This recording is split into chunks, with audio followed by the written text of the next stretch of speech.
All right, hello YouTube. Welcome to Geekery Abides, episode 69, which is, of course, nice. Yes, it is what it is. Let's go ahead and is it showing on your side? It's still showing like it's counting down on my side. Nope, we're live. Okay, but you're out there. It changed.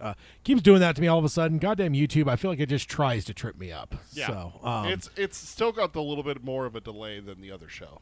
Yeah, and I think it's because I think I may have a higher quality stream on this one or something. I don't remember what it is, but yeah, let's go ahead and hit the old intro, which I haven't changed my pedal, so I'm glad I didn't push the pedal yet, and then get started.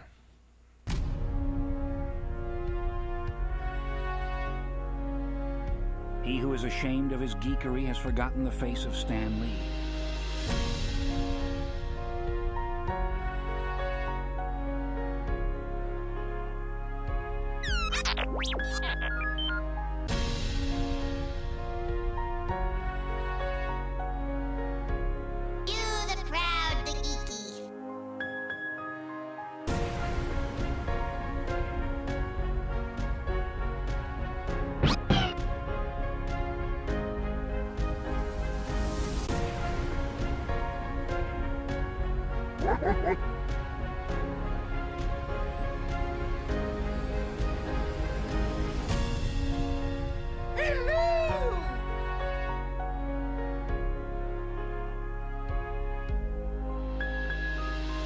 This is the podcast, Geekery Abides. Hello and welcome to Geekery Abides, episode 69, where we are talking about immature comedies, which I know is kind of a nebulous term. I think we both struggled with that a little bit as we were trying to prep for this. Like, I had to have you clarify it. I was like, wait, what are we talking about? Yeah. Is it this or is it this? And you're like, yes. Yeah, pretty much. So, because it is episode 69, so of course we had to embrace it because 69 only comes around one time. I mean, technically there'll be 169, 269, on and on and on. It's not but the same. No, it's not the same until we get to 69, 420, which we'd have to be robots by that point. Good Lord. We'll be the jar head, or what is it? The heads in the jars from Futurama, just doing podcasts. Honestly, that wouldn't be too bad. You know? just being a head jar. Or, I don't want to say jar head So because that just would be 400 episodes from now, and we have 69, 420. Yeah. Oh, good Lord, never mind. Yeah, no. Yeah, we definitely have to be robots by that point. So, yeah, let's go ahead and dive on in. What is it? Okay, 1 second. All right, there we go. Let's go ahead and jump on over to the emails. First of all, we could, of course, say on the YouTube side, if you want to like, subscribe, ring the bell for notifications. Email the show is the next thing. If you want to email the show, email either of us directly, either Peter at geekeryabides.com or Tad at geekeryabides.com. That is a way to reach out to the show. We alternate on the shows and I do all the odds, Peter does the evens. Every once in a great while we trade, but for the most part, that's pretty consistent. So if you want to send emails to have your stuff read, I do have an email for this episode, for instance. Just send it over to me at tadd@geekeryabides.com, or Peter at geekeryabides.com. That is your way to be part of the show, unless you're with us live here in the chat, which is always a fun way to be involved as well. And next up, let's go on over to watching, reading, playing. Mine is quite dismal for obvious reasons. I mean, you were on vacation for a very special occasion. Yes, indeed. We should also mention that real fast before we do watching, reading, play. Yep. Happy 40th birthday, Tad, a couple weeks ago. I am officially old. Ancient. So, indeed. So went down to celebrate the 40th, entering the new decade, and that's why we ended up doing the last episode a week earlier than we normally would have, which means we've had a 3-week break till this one. But yeah, for me, I'll just do mine because I literally we went and saw the long walk. I think the day or so before we flew out. Yep. Hayden and I went down to Mexico. I did keep up on Peacemaker. I actually watched an episode on my tablet from the hotel room. Okay. And then just having come back, I did watch a couple episodes of The Good Wife while eating and stuff. I will say for that too, The Good Wife, that show has so many fucking people Pedro Pascal, apparently that's one of his earliest roles. Oh, really? He's a lawyer in it at one point. I mean, but just everywhere. I just constantly see people popping up. The lady that played Supergirl in the CW show was just some random person's girlfriend for like a 10-second scene. I just all throughout the entire thing, the people keep showing up. Hamesh Lacklitter or whatever, the priest from Midnight Mass. Oh, okay. He just showed up as an FBI agent. Like, there's just all these fucking actors that keep popping up. One of the ladies from the Flanagan family too just popped up in the last probably whatever. But it's just wild. There's just all these people showing up where I'm like, and it's people that are now way more prominent. You know, like Pedro Pascal was just this like, you know, district attorney, lower level one that's in like 5 or 6 episodes, and it's just like, that's Pedro Pascal. Like, You're like, hey, wait a minute, I know him. 15-something years younger than I'm used to him. But it's just been wild watching because there's just been a shitload of people where I've been like, oh my God. And they're like, some of them are just like one time, like Melissa Benoit that played Supergirl in the CW shows. Yeah, I want to say that she was in it for maybe 15, 20 seconds. It was like one scene where they sat down with someone and she's the girlfriend in the background for a quick second. That's it. And I'm like, oh, wow. She goes on to lead her own DC show on CW. So, but that's all. I have not read anything, and I've not played anything because vacation. So Just getting back in the swing of things, vacation, right? yeah, and then making up for vacation. A lot of it was a long work week, so yeah, just haven't had time to read anything. I did buy the End of the World as We Know It, the new Stand anthology where a bunch of other authors write new stories in the Stand world. I actually bought that for my vacation, but ended up never actually dabbling in audiobooks the entire time. So I've got that on the docket. I've got a couple like real nonfiction things on my docket. I just have yet to jump into Audible and hit play on anything. And then playing, I haven't turned anything on since I left. I brought my Switch. I think it was the last time I went to Mexico. I played a little bit on the plane. A few different times I'd play a little bit in the room while I'm chilling out. I didn't unzip the damn package one time the entire trip. So yeah, nothing for me. Real boring. I'm not much better. I haven't watched a ton of stuff. The Long Walk I obviously watched with you, so I am up to date on Peacemaker Season 2. I did finish The Institute Season 1, though. Okay. And then I have watched Superman. It came to Max, so I have watched Superman at least once. Still haven't got a chance yet. So, wait, definitely excited to watch that. I'll probably either watch that tonight or tomorrow because I'm looking forward to watching it again for sure. And then my daughter asked, so my daughter watched Scream with my wife this week. Yeah, that's They exciting. were both... my daughter got sick early in the week. My wife got sick later in the week, so they were both home and sick. So my wife has been on a huge horror film kick. She's out with some friends today, so she will not be joining us, unfortunately. But she's been on a huge horror film kick, so she's like, what can I watch with our daughter that's okay horror film-wise? And my wife was watching a horror film, and my daughter came out and was like, oh, is this Scream? And she's like, no, how do you know what Scream is? And she's like, oh, it's Ghostface. And she like started talking. She's like, how do you know it's Scream? And she's like, oh, I've just seen videos about it. And we got talking, and we're like, yeah, she can watch Scream. And she watched Scream. How'd it go? She loved it. She thought it was so cool. She's like, I saw their guts, Dad. Like, yeah. It's scare though? She like, got scared. in a good way, like the way horror movies should, right? Yeah. Exactly like you were saying years ago, like, desensitize her now, so now no one's going to be able to be like, hey, let's take you to a horror film, kind of thing. She's not going to be like that for sure now. I was getting ready for bed, so I was in the bedroom, and my wife texted me and said, hey, pull up the front room camera. It's the garage door scene. That's a good one. So I pulled it up, and I watched my daughter watch that scene for the first time, and she blanket up to her face. She flapped when she, got excited and everything, and then she's like, oh, when the kill happened and everything. So great. After that, my daughter asked, a reference came up on something about Pirates of the Caribbean, and she's like, well, when can I watch that? I'm like, you can watch that now. That's rated like PG-13. Like that's nothing for you. She's like, I can? So we watched that yesterday. We watched Pirates of the Caribbean, Curse of the Black Pearl, the first one. Yeah, I'll tell you right now, Tad, that fucking movie holds up, dude. Yeah, I haven't seen it in years. Oh my God, I haven't watched it for at least a decade, maybe 2 decades. I'll tell you right now, that first movie, the CGI and everything in it, like the ghosts and like the under the moon, because that's when they turn to like the ghost looking thing. Yeah. It holds up pretty damn well. I will say that. Like Yeah. that's pretty impressive. I don't remember how many of them I've watched either. I feel like I only saw one or two. I know I saw the first one. I don't know if I saw many of the sequels, but it got too much for me. Yeah. Because that's right after it came out while we were in high school and then exploded afterwards. Yeah. Into the huge franchise and everything like that. It kind of became obnoxious a little bit. Yeah. The people were saying like, "Oh, these are the best movies ever made." It's like, shut the hell up. These are Fast and the Furious with pirates. Like, Yeah. it's not. They're Disney's Fast and the Furious. Yeah, it really was Disney's Fast and the Furious. And Yeah. and so I was like, let's simmer down on the whole like it's the best movie of all time kind of thing. And so it kind of got to the point where I didn't want to see them anymore because I didn't want to feed into that. Yeah. But now I'm starting to wonder, like, man, did I miss out? Because that first movie, that held up surprisingly well. It was funny.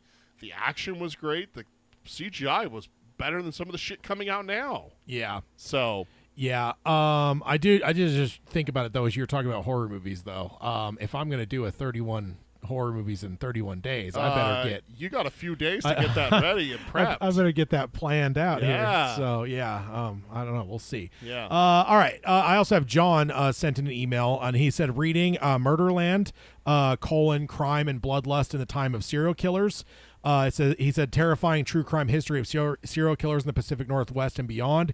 It's a gripping investigation of how new strains of psychopaths emerge out of a toxic landscape of deadly industrial violence. So, it sounds like a book right up both of our alleys. That does. So, what was the name of it? Murderland. Murderland. Yes. And then he said, watching just Dexter Resurrection and doing a Stranger Things rewatch, getting ready for the final season. That's probably not a bad thing to be doing here pretty soon. And then he said, playing Star Fox 64 and Diddy Kong Racing N64. So, Oh, yeah. I got to do my reading and playing. Oh, yeah. Reading, I started The Talisman. Okay. I figured- Reread. Yeah, reread. I've only read it once. So, Okay. with all the news about a third one coming out potentially maybe even next year, Yeah. That's speculation. It's speculation, but yeah. Playing, I've been playing Ready or Not, a little Mortal Kombat 1, a little Hitman, but I found out that I have a right kind of Xbox to get an NCAA football, and so my wife bought that for me, so I've just been playing a shit ton of football, college football, so. Yeah. Love starting a dynasty and taking the University of Utah and going to winning the national title, you know? Having a little fun. Yeah, indeed. Good stuff. It's fun stuff. All right, so that will bring us over to the main topic. We are, again, still doing it the new way, where we're starting with the main topic, and then we'll go to news and stuff afterwards with whatever time is left. So, yeah, again, this one is, and I will admit up front, this topic was picked kind of as slightly a joke, of course, but also I will say that it's an interesting one for me to pick because you know me, I've never been as heavy into like comedies as most people. And in fact, I think comedy is usually the least amount in like my movie collection stuff. But I will say I've always tended to get my comedy more from TV. Like I'd watch like sitcoms, like The Simpsons, The Office, MASH, stuff like that. And so that's always been like my balance. And I will say there is some of the like some stuff I'd like to watch some of the more comedy stuff, especially because I don't know. I was a little punk kid, when I was younger, and I'd get a little bit highbrow, where it's like some of this shit's below me or whatever. But some of this stuff I'd like to maybe check out and revisit some of these movies that I've missed over the years. So it would be interesting to see you watch some of them. I know you've watched a few of these, but yeah, I'll tell you right now, there is one movie, two movies I will say that are definitely on our list that we both love and have a special place in our heart for. Yeah. The scary movies. The first two. Yeah, the first two, because I think it was after that is where they got rid of the Wayans brothers, right? And they're doing a new one. I'm really excited. They got the Wayans brothers the are Wayans coming brothers. back for one, is what you mean. Yeah, indeed. Yeah. So, but even that, they fell off of those. Like all of those spoof movies, man, those are big business there for, about a half a decade or so. And they just... The last two really did terribly for the budget that they had. Yeah. But I will say there's one fucking joke. I have to call it out. I think it's from a date movie. It's where it's making fun of rom-coms, where it's Allison Hannigan, right? The girl from American Pie and Buffy the Vampire Slayer. And she's in a desperate, I got to get to the airport before he leaves moment. Yeah. And so she asks a guy if she can take his crotch rocket, the motorcycle. Yeah. What are those called? Like a bullet bike. Bullet bike. Thank you. I just have the derogatory term stuck in my head. And he's like, I don't know if you can handle this. She's like, I have to get to the airport. Let me go. And he's like, okay, well, here, at least put a helmet on. And when she puts the helmet on, she turns into a fucking Terry Crews black guy size and then peels out with like a wheelie. He's in the same dress that she was wearing, so it's like raked up to his huge fucking thighs. And he goes tearing off to like the airport and everything. And then when he gets there, he parks, reaches up for the helmet. The camera cuts, and it's Allison Hannigan taking the helmet off again. It's like, what the hell?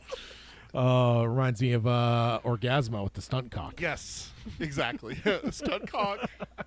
I do need to rewatch that. It's been we need to long save time. Basketball and Orgasmo for its own episode, because that is two immature comedies that we both love so much, and we need to talk about them, especially with Matt and Trey and everything that they've accomplished. Yeah. We'll save those two. So in the scary movie realm, though. Yes. So like that's what I was going to ask you. So if your daughters watch that, maybe scary movie's the next thing to watch. Scary movie is a little bit more raunchy than Scream is. Actually, that's the thing. Is that, like, that's one thing that we're still kind of hesitant on with our daughter. She turns 13 next month. She's on the internet, sir. I know. That's what I said to my wife. But still, let's not, like, shove it down her throat, kind of thing. So let's not overdo it per se. And Scary Movie has that fucking scene where they're having sex and he shoots her onto the ceiling. like come on, I can't watch that scene with my 13-year-old daughter, dude. That's too not yet. I'm not ready for that. As I'll say, you can always just let her watch it on their own.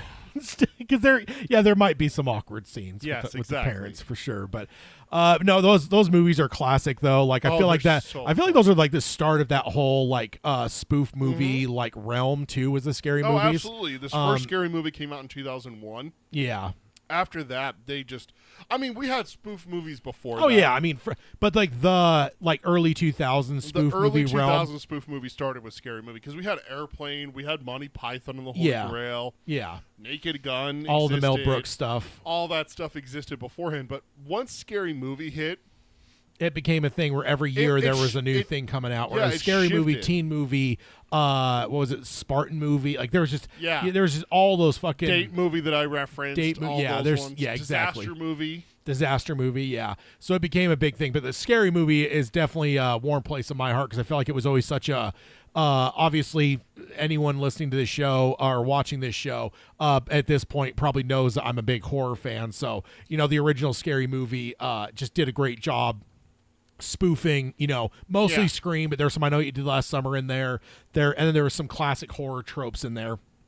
I just love it because I feel like the Wayans brothers did a great job before they kicked them out and fired them and started doing all the other shit. Because after that, it just wasn't as funny. I felt like it was just too like, I don't know, not smart. I guess I feel like the Wayans brothers have an intelligence to them where like their shit may come off like it's very immature or whatever, but there's like an intelligence to it. Like Matt and Trey do the same thing. South Park comes off like it's the most like vulgar, derogatory show, especially early on. But it's like as you watch it though, it's like it's one of the most intelligent shows when it comes to like they're smart dudes. They're whatever. That's why it's so funny to see who gets offended by it and who doesn't. Because the people who do get offended by it, I kind of look at them and go, "Why are you so offended?" Yeah. Like, that it's stupid. That people think that this is just a stupid, dumb comedy. Yeah. Why are you offended then? And then there's other people who are like getting made fun of, getting raked over the coals. And they're like, this is the funniest fucking thing I've ever seen. Yeah. That's amazing to make me look like such a jackass. Yeah. Yeah, no, it's people great. who have good sense of humor kind of thing. Yeah, and I think the Wayans brothers had that in spades with the first. I also have a theory about why Scary Movies hold a special place in your heart. Okay. You like the original source material way more than the other stuff. Well, yeah, for Date sure. movies, disaster movies, superhero teen movies, superhero Dude, movies. And superhero movies, you telling me they couldn't do a new one now with like the entire... Oh, absolutely I mean, they could. because that one feels like it was like 10 years ahead of its time, 15 years ahead of its time, but it's like at this point today... when did that come out? I want to say that was like, if it was 2010, it was barely 2010. Would just be guesstimating because I don't remember. It's not one I have in my collection, so I don't have it memorized or anything. So, what do you got there? 2008. Okay, that's what I figured. I figured 2010 was Right before Iron Man and everything like before, that. yeah. So the MCU didn't exist. Now, it's one of the most pervasive, throughout all of Hollywood is is Jesus superhero Christ, movies. This So. movie is stacked. It's got Craig Mazin, Leslie Nelson, and Kevin Hart in it. Christopher McDonald. I mean, Craig Mazin's probably not in it. No, but yeah, He's probably one of the writing or producers on it. Jesus Christ. I know, but he's on part of the movie is what I mean. But still, that's just holy hell. Yeah. But yeah, I you're right. I do for sure the scary movies. But again, I fully admit as a huge horror fan, and I will still say one of the greatest ones that will pop up on the YouTube is that first scene of the second movie, The Exorcist. Oh my god, The Exorcist spoof alone makes Scary Fuck Movie that. 2 so fuck that. And then he's in the bathroom with all the flies like Amityville Horror. Amityville Horror. Mom, get out of there. Bye, Mrs. Whatever her Yeah. name, Mrs. Smith. Bye. Oh my god, that whole scene is just fucking gold. Making It's just, at the priest, and he's like, ugh. and they use the real tongue from I know. from the original Exorcist. The what do you call it? Prosthetic tongue. Yeah. So I mean, and Scary Movie 2 was nowhere near as good as the original, but that one scene alone is just great. I mean, I'm sure there's gags in some of the later ones, but it's like Family Guy. It's like I'm not going to watch the whole things because it's probably not worth it. But there may be a couple scenes here and there. I don't remember which movie was it with the sheriff chick and her hat gets bigger with every the first cut. one. I don't think that was the first one. It's the first one. Is it? Yeah, it's the first movie. I thought it was the second or third. No, but is it the first movie or maybe it's the second? yeah, I don't think it's the first one. And I don't know how it'd be the second because the second one's pretty much in the mansion because that's like Haunting of Hill House type, was the primary thing that they were spoofing because they're all going to the haunted mansion to investigate it or whatever. And of course Tim Curry. Oh, it's the third one. It's Yeah. with Charlie Sheen. Yeah, I knew it was later Yeah. on because but it is hilarious because that's my kind of humor is just absolutely fucking ridiculous humor. Yeah. But yeah, Tim Curry in the second one Tim Curry is just a fucking treasure. Oh, in yeah. everything he's in. What's his name that plays the guy with the small hand? It's my small hand. Oh, that's all I can think about with him too. And all the scenes with him in the second one, dude. Like the dinner scene. Is there anything you didn't cook with your own hands or whatever? Is that no? It's not David. Chris Elliott. That's his name. My little hand. Is that? Oh, that's the Yeah. actor's name. Okay, Yeah. I wasn't even actually. I don't know. Sure if I ever really knew his name. Yeah. But yeah, I always just think him as the dude with the small hand from Scary Movie. You want to know the instant that the Scary Movie franchise lost me? Is when they spoofed 8 Mile. Oh, I'm like, wait, what are we doing here? This is Yeah. Scary Movie 4, and we're spoofing 8 Mile. Yeah. 8 Mile's not even a horror. yeah. No. It's because it was it was one of the most popular movies of the year, so they had to do something with it. So. Yeah, exactly. So That was the exact moment that I lost. I was like, yeah, I'm done with scary movies. But the third and fourth one were okay, but the first two were just so good. yeah. And then the first one, I watch professional wrestling. I don't know if you've seen the clip where two of the wrestlers, it's two female wrestlers, they reenacted the girl from the Rings fight with what's her name? Oh yeah, no, I haven't. Yeah, they totally recreated it in the ring. They redid the whole fight in the ring. Okay. they did videos of the movie and them in the ring side by side, and they're going through the fight. It is exact, every drop kick, every slap. It's so funny. Yeah, maybe I should. I mean, I don't know. Maybe I've been judged too harshly on the sequels. I want to say I maybe saw the third one in theaters, but then beyond that, I stopped watching. The third one's with Charlie Sheen, and it's mostly Signs, right? Yeah, I think they started spoofing the Signs and the whole M. Night Shyamalan stuff for sure. So. But yeah, the first two though are all-time classics, and I just can't wait for the new one with the Wayans brothers returning because again, I just feel like they class up the joint a little bit, and so I'm excited. But back to my point that I was saying is you not necessarily liking the other types of spoof movies is because you don't care for the original source material. Not Another Teen Movie. So funny to me and my wife because we watched all those romantic comedy teen movies. Yeah, She's All That, 10 Things I Hate About You. you've never seen a single one of those movies, so any of those references is going to go right over your head, and it's not going to be funny. Yeah. Because, like, 10 Things I Hate About You is a famous scene with Heath Ledger where he's trying to get the girl to go out with it. It's Taming of the Shrew is basically the story. Okay. Younger sister can't date unless older sister dates. That's the rule of the house that her dad comes up with for some fucking reason. Yeah. And Joseph Gordon-Levitt wants to date the younger sister, so he hires Heath Ledger to date the older sister. And so he does this whole, like, romantic gesture while she's out on the soccer field practicing where he sings to her. He has a mic and he's up in the stands singing to her. Yeah. And someone in not another teen movie, it's Chris Evans, by the way, which is the only reason to watch the movie is Chris Evans, to see him Yeah. be a complete fucking dork. He sings, and the main character's name is Janie, and so he sings, "Janie's got a gun," and so everyone's like, "Oh God!" Like freaks out. I think that was in the trailer because that sounds familiar. It's so stupid and funny. Yeah, I've seen that gag, so that must have, which makes sense that they would have put it in the trailer. Also, let me just pause real quick because John did send in his just a list. He said, "Oh yeah. Some of my favorite immature comedies in no particular order: Porky's, American Pie, Superbad, Fast Times at Ridgemont High, Summer School, and Sausage Party." I forgot about Fast Times at Ridgemont High. I've only seen that movie once. Okay, yeah, I grew up on a lot of those like 80s. Like high school type movies. Yeah. So, and I feel like some of these things that we get, there's like maybe a Venn diagram and like maybe some of them cross over with like immature comedies a bit, but like I think it is sometimes hard to like pin down exactly what it is. But in my mind, it's like what kind of movies would most likely make like a 69 joke, and like that's probably fits right in. Fits so right in. Like Jay and Silent Bob Strike Back. Yeah. Is the second scary movie with the black girl in the movie theater where the whole like auditorium ends up killing her because she's talking she and survives the first movie and then dies in the start of the second one, right? Yeah, and it's like and the where entire... her boyfriend goes into the bathroom, but he somehow survives that. Yeah, it's so funny, dude.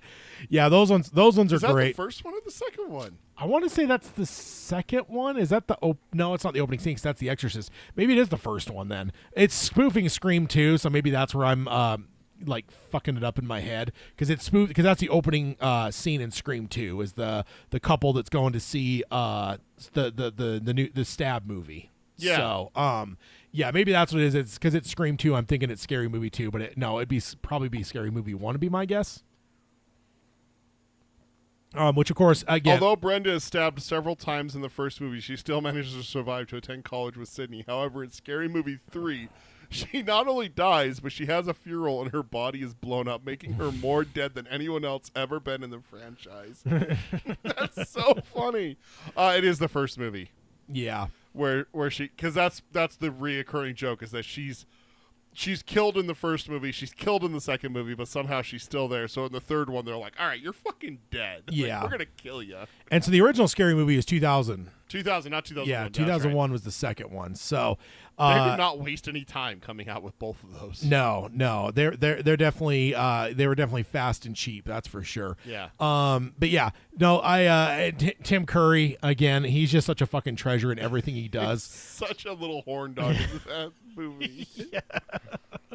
Oh man. Oh, it's so funny. Do you have a favorite of the scary movies? I mean, I love the second one, but just because of the Exorcist jokes. But the first one, spoofing Scream all the way, is just it's got to be that one. Yeah, and it's funny because like the fucking stairs scene, dude. Oh my god! And it's such a product of its time too, because like the what's up thing. What's that was like the biggest advertisement in a decade when that came out. It was like a cultural phenomenon, which sounds really stupid now because it's like how dumb were we that we were like that obsessed with such a stupid commercial, but like it was. I mean, it was that big. And now like young people would watch and they would just think, oh, it's just a joke from Scary Movie. Like, they wouldn't know the reference. It's like if nowadays someone did a spoof movie and they put 6'7" in it, which I don't know if you've seen this.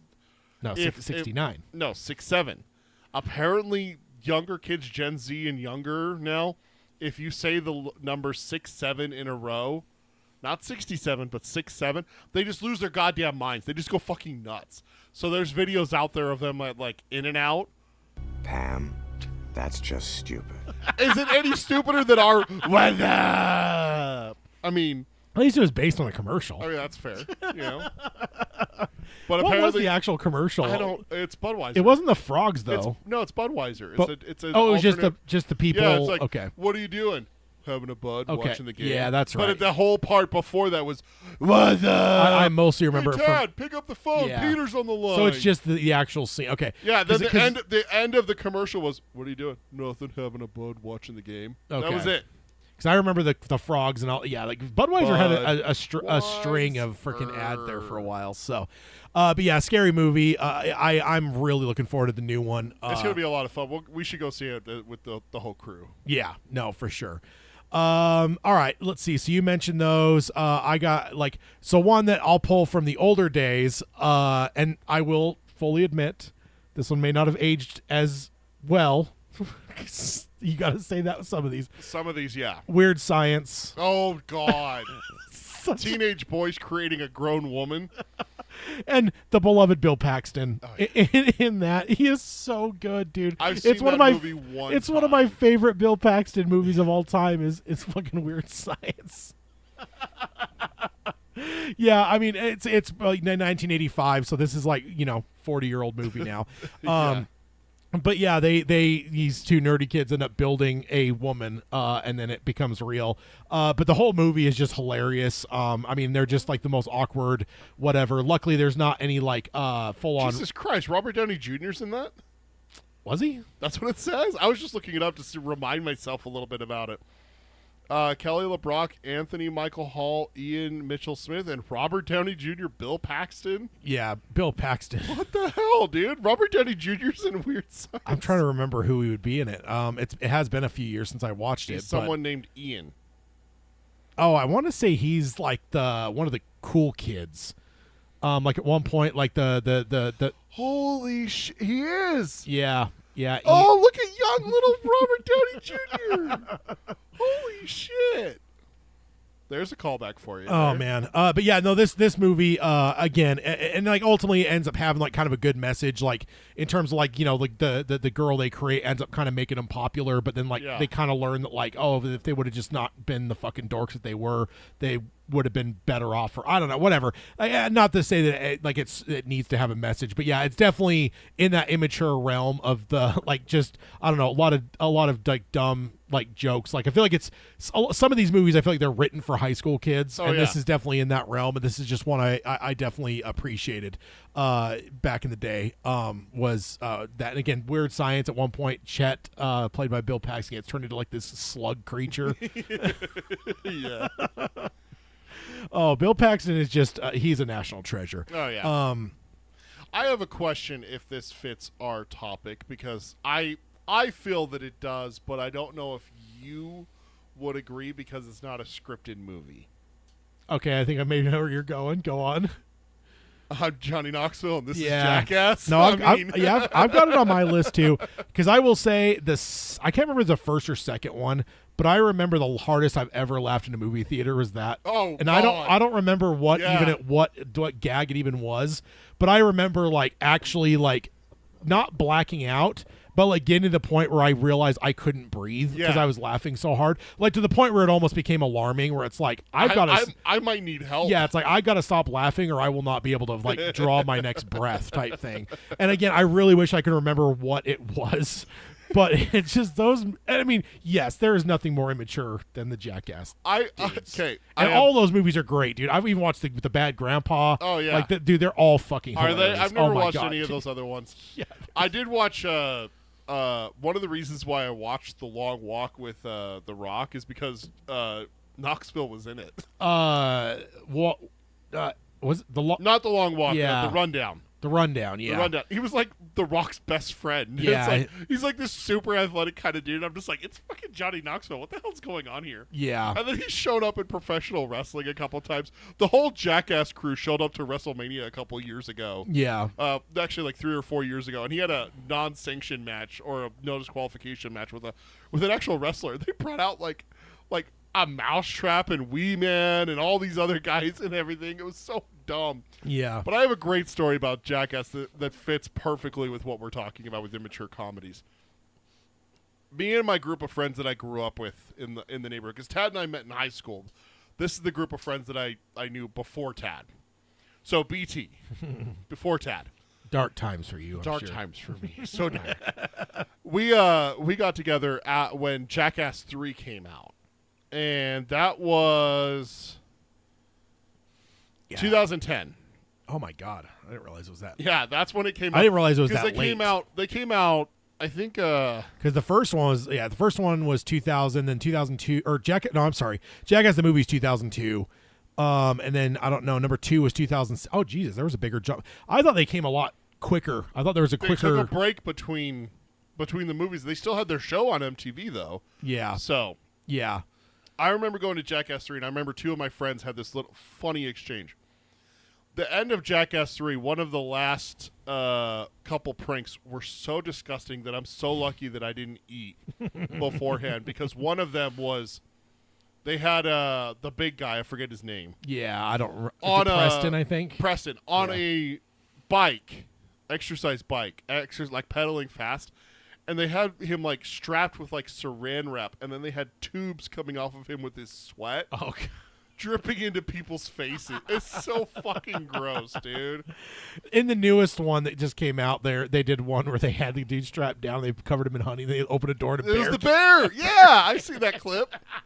The look on his face. Oh, the yeah. fear there. So funny. I think they even had like pieces of fish too in his crotch. Yeah. So I do think one of the ones that made me laugh. I don't know if it was one that almost killed me, but I think it was the first movie where they had the giant fucking hand that would just swing. I think that's the second movie. Swing yeah. around a corner and like. And then they put like a bag of flour or cocaine or something on it, or shaving cream too. When it hit them, it just like white powder would just go. Yeah. And Bam Bigelow was the one that got. Was that his Bam name? Margera. Bam Margera. Margera. That's whatever. the one, because Wee Man's like high five, and he's like, oh, and he like goes high. It's clocked. Dude, when so they hit hard. Wee Man with it though, it's Wee Man, yeah, so good. And then I also love in the first one. I remember there was a bit where they had the shaver and they played the Jaws theme, dun, and they'd go up and just buzz the back of someone's head.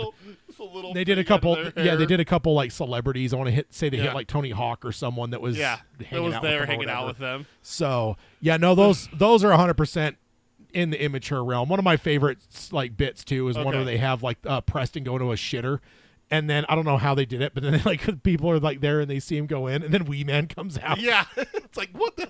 But so we're watching the third one, and there's the Preston sweating one towards the end of the movie, and then the very last one is they put Steve-O in a loaded porta potty, and they slingshot it into the air, but it's like controlled, so it's just like bouncing up and down like a ride, and the shit's just going dude. The whole theater. Everyone was just gagging up a storm, and I think one person did throw up.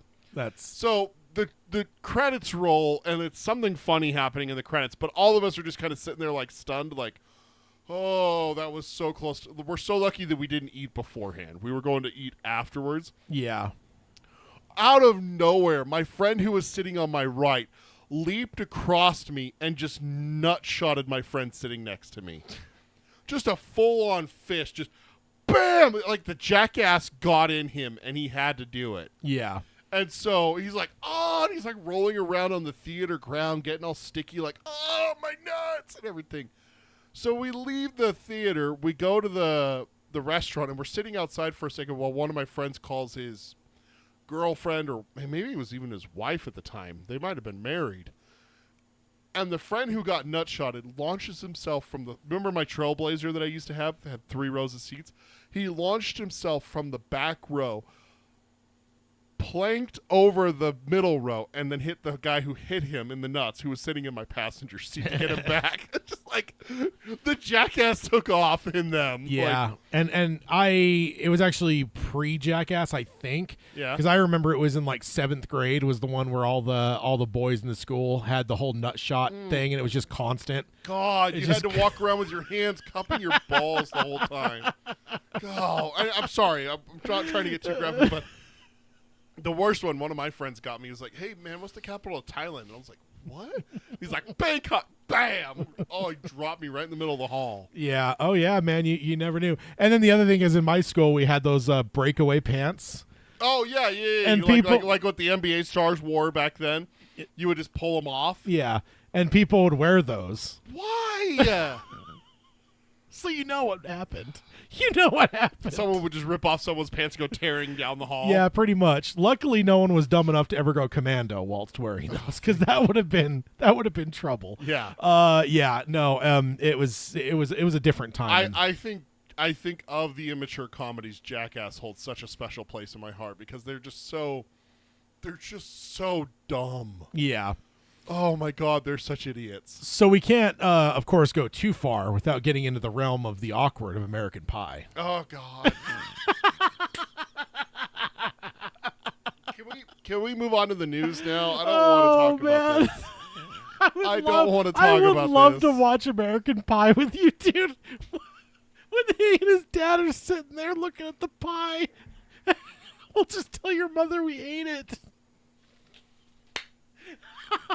For anyone that hasn't learned, Peter is very averse to awkward. Secondhand embarrassment is my cross to Yeah, bear. I noticed at one point years ago that you react to like awkward shit like that the way Hayden does to horror movies. Yeah. So I'm like, that's all I need to do is just aim. I swear to God, that's the reason why you convinced me to watch The Office, just so that I'd be introduced to Scott's Tots. I actually am not even sure because I feel like when I would have introduced you, I don't know if that episode had aired yet. I think it was because we both watched that when the show was still going. That's true, we did. So now, not to say that it wasn't terribly awkward and whatever, but yeah, the American Pie movies are definitely right in this realm too of just like, I don't know, and they're like kind of generational for our age group too. I don't know how many of them I watched. I know I watched at least one sequel because that's where he starts to date the band camp chick. Yeah. So I remember that, but like I don't know, all those movies with like the one dude that won't take a shit at school, so he goes home. Yeah. He ends up fucking Stifler's mom. Like just there's I don't know, just classic stuff. Beyond the awkwardness of what's his name that plays the dad. Eugene Levy. Yeah, he's just. I feel like he is like the magic of those movies, really, because he has that way about him. He has like 2 times in the first 2 movies where he tries to talk to his son, and it's just so awkward. It's like no, no. Oh man. Oh my God! Isn't there a scene where he has the sock over his privates and his parents come in? Yeah. And then, like, one of them grabs it or something. Oh, I forgot about that. Why'd you... Oh. Maybe I'll have to do an American Pie episode. No. Just no, Tad. Oh, man. American Pie 3 is when they get married. Him and the... Yeah, and I don't think I watched that. So I think I just saw the first 2 would be my guess. I watched the third one at one point. And I know that I've watched the first 2 quite a bit. Yeah. Another one that's actually more recent in 2019 is Good Boys. Did you ever see that one? I am not that big of a Will Ferrell fan. No. That's this is the kid. This is the kid from this is the baseball boy from the Dr. Sleep movie. What's his name? Tremblay. He was also the boy in whatever. It's him. Good Boys. It's like the 3 kids going on an adventure. Oh no, I don't think I've even heard of. Oh, the other guys. That's what I'm thinking of. Will Ferrell. Okay. No, I don't. The Good Boy. Yeah, Hayden and I ended up seeing this one like a month before, or not a month. That wasn't that far. It was like a couple weeks before it came out. We got like a screening that we got tickets to and shit, where they like took our phones and everything else. And at the end, they were like asking us to like give them like, whatever, like couple word reviews that they would like type up and shit. So, it's a really funny movie. Cause like these kids are just like, I don't know, 12-year-old boys, and there's just shit they don't understand. At one point they're like, oh, your mom has a swing in her bedroom, and they start swinging on it. The synopsis says 3 6th grade boys ditch school and embark on an epic journey while carrying accidentally stolen drugs while being hunted by teenage girls. Yeah. What the hell? And I mostly watch it because I do like Jacob Tremblay. I think he's a brilliant actor. So but it's a funny one, and it's definitely kind of in this realm. It's pretty vulgar and stuff. So it is funny though. There's a lot of jokes of like, like mom's toys, and there's just shit they don't understand. That like you as an adult are just like, no, don't touch that. No, don't touch that. Don't put that in your mouth. No, don't do that. Oh, it's so good. You know ones like that for me are like Dude, Where's My Car?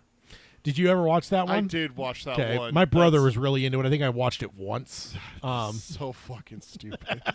But that's the It point. was so dumb. Dude, where's my car? Yeah. What's mine say? Yeah. Sweet. What's mine say? Dude. They go back and forth for like 10 minutes. It was Good like it was Lord. the precursor to Family Guy where they drag jokes on way too long. It's where Family Guy got it from, probably. Oh, and one, I know you just talked some shit, which I'm glad Hayden's not here to have heard you say that, but Old School. We Oh my watched God, dude. Old School together. I think outside of Anchorman, Old School is my favorite Will Ferrell movie. Now, I will admit, he shoots there- himself in the neck there's- with a shrink dog. I will say there's a lot of his I have not seen. I've never seen Talladega Nights. I've never seen the Step Brothers. Yeah.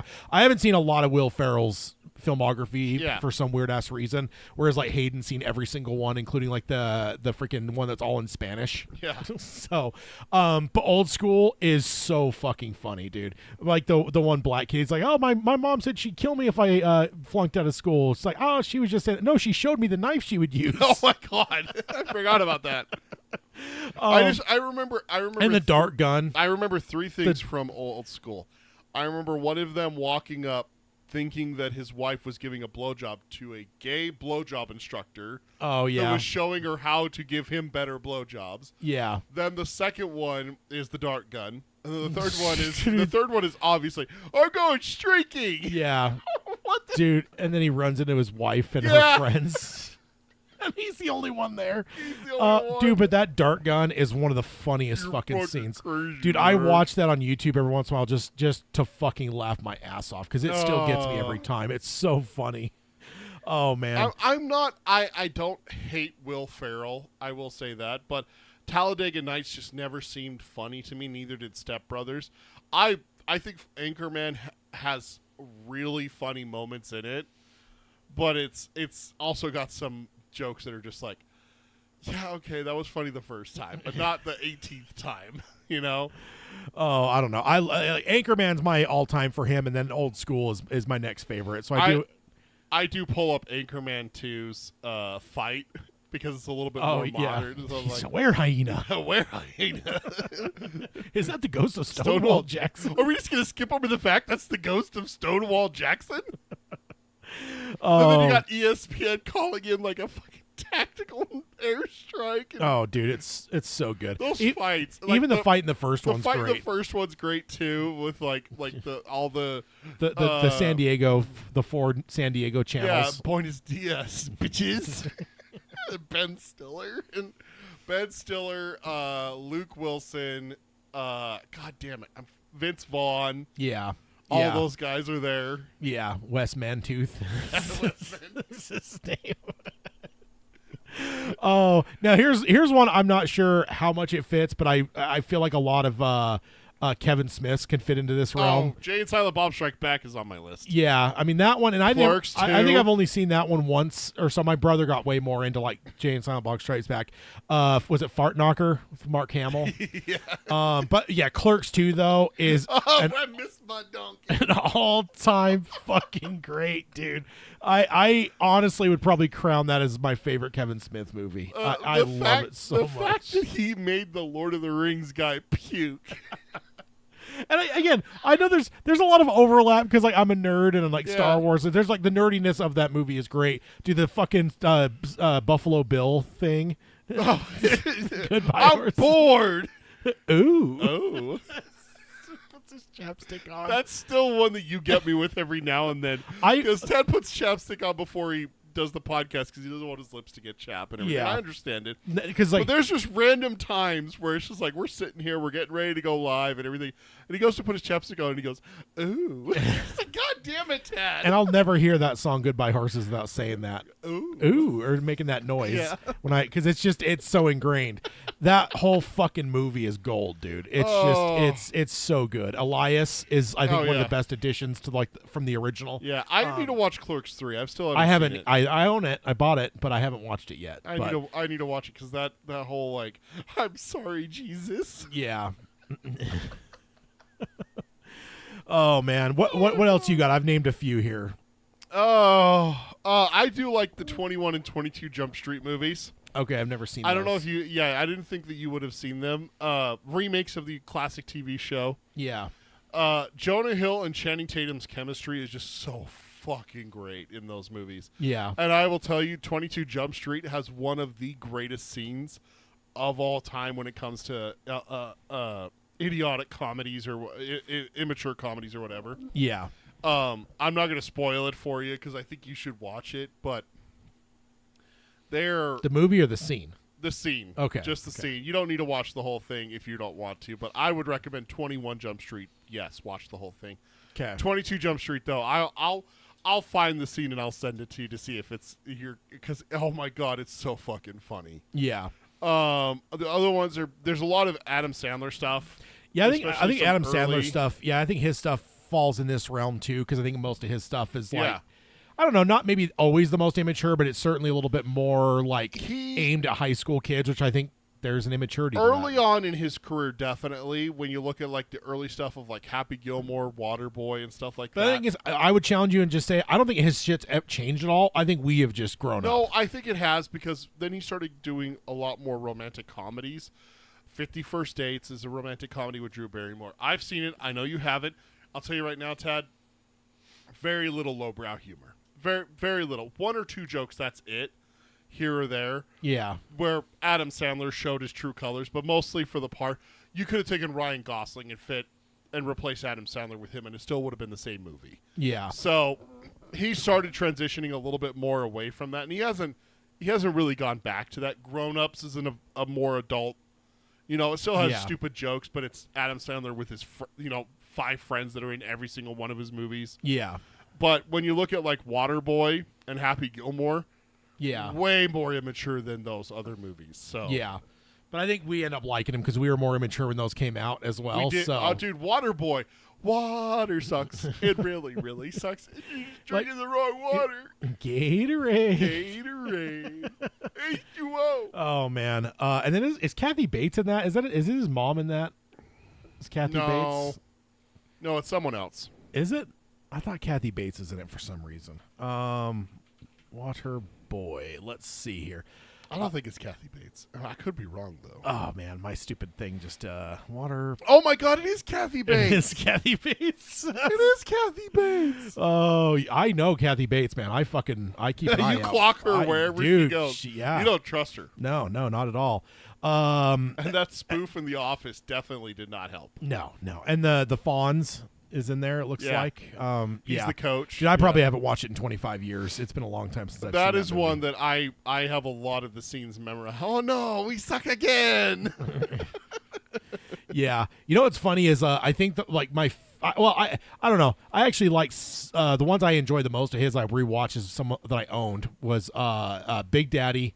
Even though it's a little Oh. bit more heartfelt-ish, Yeah. but like still a lot of funny jokes in there. And then what's the one with fucking Jack Nicholson? Anger management. that one kills me. That Where one- he's like conning him the whole time, isn't he? I don't remember that movie as well. Yeah, it ends up being that like at the end like his wife signed him up for the whole thing. So basically Yeah.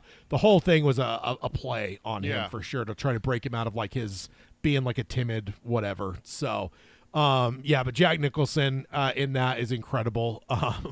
No, yeah, that's Big Daddy is one where it starts to turn for Adam Sandler because he has another one right after that. That was in where- '99. It looks like I got that one on my list here. Big Daddy. Okay, I'm looking at his Yeah. thing. Because then he goes a little bit more serious. You remember Uncut Gems? He does do that later. Oh, on. that was only a couple of years. That was in the last 5 or 6 years. That was fairly new. That was the Safdie brothers. Yeah, I saw that. That's easily my favorite Adam Sandler, but that doesn't fit in this. Uncut Gems was 2019. Yeah. yeah, right before But COVID. yeah, but no, he started doing like different aside from just the stupid His normal shit. But even now, he's doing a lot of his normal old school shit. He just does it for Netflix. So I feel Yeah. like he's getting less like whatever, but Netflix is making a lot of money with his stuff. Mr. so. Deeds, that's the one. Oh, yeah. 2002. Yeah. Yeah. Anger Management came out in 2003. 50 First Dates came out in 2004. Longest Yard. Then he does Click. I now pronounce you Chuck and Larry. Yeah. So he does, Just Go With It, 2011. So yeah, he's kind of been all over the place. But yeah, Big Daddy, my wife and I still randomly use one of those lines from that. I don't know why, but she thinks it's the funniest shit whenever I go, hey, what's the name of that game? And she goes, I win. What's when the little kids play cards? Yeah. I have a 3, 4, 6 ace and a queen. You have nothing. No, I win. This is bullshit. Yeah. The guy gets all pissed at him. Yeah, I did fall off of him. I don't even think I saw Mr. Deeds actually. I think I. It's a romantic comedy. You shouldn't see it. It's not for Tad. I'll tell you right now. It has a little bit of Adam Sandler humor in it, but although it does have Turturro in it. Yeah, John Turturro. Yeah, Turturro. Isn't he a lot of his, or is he only in a couple? I think he's only in that one. If I remember. Oh, okay, right. okay. But I know we touched on Anchorman, but I do want. Oh no, we need to circle back to Anchorman because I do like. Yeah. And also, you have now enjoyed the experience of watching it with Hato. Oh my God, it's so much better with Hayden. Because that is his probably one of his all-time favorite movies. I mean, yeah. It's certainly his all-time favorite comedy for sure. But yeah, and it's one that Hayden and I quote to each other all the time. I don't know. I love it. I feel like we still quote it. We quoted it there for a little bit too because there's the fucking line. Baxter, is that you? Park twice if you're in Milwaukee. I don't know why we would say that to each other just randomly. It's what body of water would carry Baxter from San Diego to Milwaukee? It doesn't make sense. It wouldn't work. What do you love? Well, I love poetry, and I love it's all these whatever. Yeah. It's and I love my dog Baxter. Well, I'm gonna take from you what you took from me and punts him. He's like, what are you doing? And then he just punts him. That's Jack Black. Yeah. Punts it off the bridge. Oh man, that one, and I don't know why, but it's just the way Will Ferrell reads his lines and some of the stuff too. Because Hayden and I, Hayden was on the lookout for any lovely ladies at the place. He's like, man, I think I saw a pretty good looking girl here. He's like, but I've lost her. Oh, when he sees what's her name and he, at the party, and then he's like whatever, and he looks over and looks back and she's gone. He's circling around. He's like, I've lost her. Oh man, Corningstone. Is yeah, Vanessa Corningstone. Corningstone. And then the Sex Panther. Yeah, 60% of the time it works. Every time. That smells like pure gasoline. It's quite pungent. Yeah, it stings the nostrils. Yeah, no, the Anchorman, and the second one is okay. It's nowhere near as good as the first, but the one thing I do want to do is I do have it on DVD or whatever because allegedly they have an entire second cut of the second movie with all of the fucking outtakes and ad lib jokes that they made. So they basically have an entire different cut of the movie where almost every fucking joke is different. And I need to watch. I need to watch that because, the second one's funny. It's got its moments, but the first just an all-time classic for sure. We're just gonna gloss over the fact that that's the ghost of Stonewall Jackson. Oh man! And then I want to say that's the earliest that I ever knew.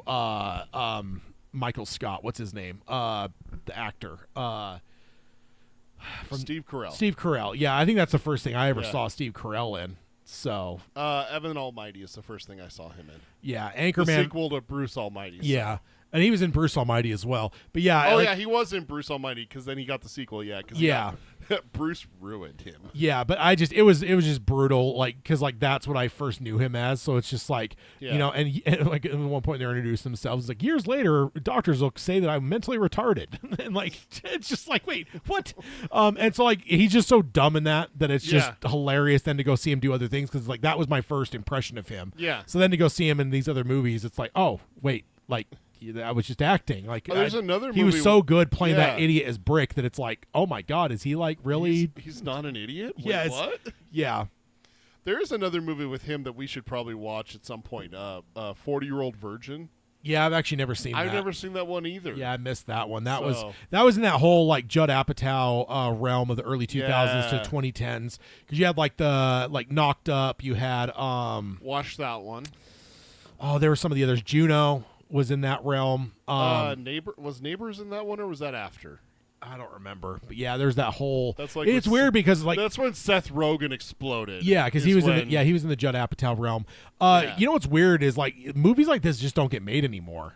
Comedies don't necessarily do the the same kind of box office, and so as Hollywood is really I don't know, because like if you go back and look at like the theatrical releases for like 1999, for instance, because everyone always points to that as like the point we turned the corner, and like there was like mid-level movies, there was mid-level dramas, mid-level comedies, there was just like cheap, $20 million movie or whatever. And those just don't exist anymore. And comedy is one of the biggest victims of it, is because they don't, like, comedies don't necessarily make, hundreds of millions of dollars. No. So studios just don't make comedies anymore. Yeah, Like, because they think that they have to put a whole production into it. But like you were saying, no, put $20 million into it, make a comedy, yeah. make $40 million. There, you made $20 million. But Yeah. when they look at that versus if they take that $20 million, times it by 3, and they make an Iron Man Yeah. type movie or a Spider-Man type Probably movie. times it by 10, but yeah. I mean, when you're looking at the first one, no, you're not, kind of thing. That's their idea. It's like, oh, well, let's go make Godzilla. Yeah. Let's go take $100 million and go make Godzilla instead Yeah. of making these 5 comedy movies. Yeah. We'll make $600 million off of Godzilla. Well, that's 100 times more than we would make off of some stupid comedy with Adam Sandler. Yeah. And that's why you're seeing that's a why, lot of those comedies are it's like falling Netflix to, and stuff. Yeah. to streaming services. Because streaming is really who's picked up the ball on that whole like mid-budget comedy realm. And like I don't know, I think it's good because like they're still getting made and stuff. Yeah. But yeah, like if you're like more of a theatrical person like I am, like you just don't see these movies come out, and they were like a big thing for a long fucking time. Yeah. Another one that I have on my list, Better Off Dead. Oh, God. Sorry, I don't have a nickel on me. Didn't ask for a nickel. I asked for $2. And then Winchester from MASH is the dad in that. The brother that's building all this shit.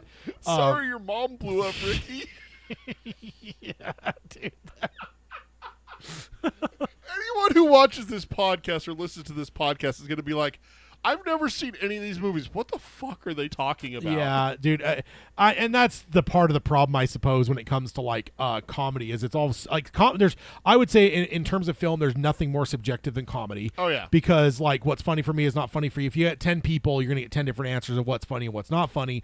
So like yeah, I totally understand it. I will say that this is probably one of the main topics I've picked where I've been the most like I don't know like because again I'm not the biggest comedy fan, and there's even a bunch of these like Tropic Thunder type movies and stuff that are like very well regarded that I've never seen because I largely skipped comedies. Dude. And I would like to circle back at some point and watch some of these like ones that I've skipped over the years, because I will say I was being like the not punk rock, but I was being like the snobby like I love dramas and like whatever. I love high-end movies like Godfather and Casino. I can't be degraded to watch Tropic Thunder. Zack and Miri make a porno. Yeah, although I did watch that one because Kevin Smith is so fucking funny, dude. Yeah. Yeah, indeed.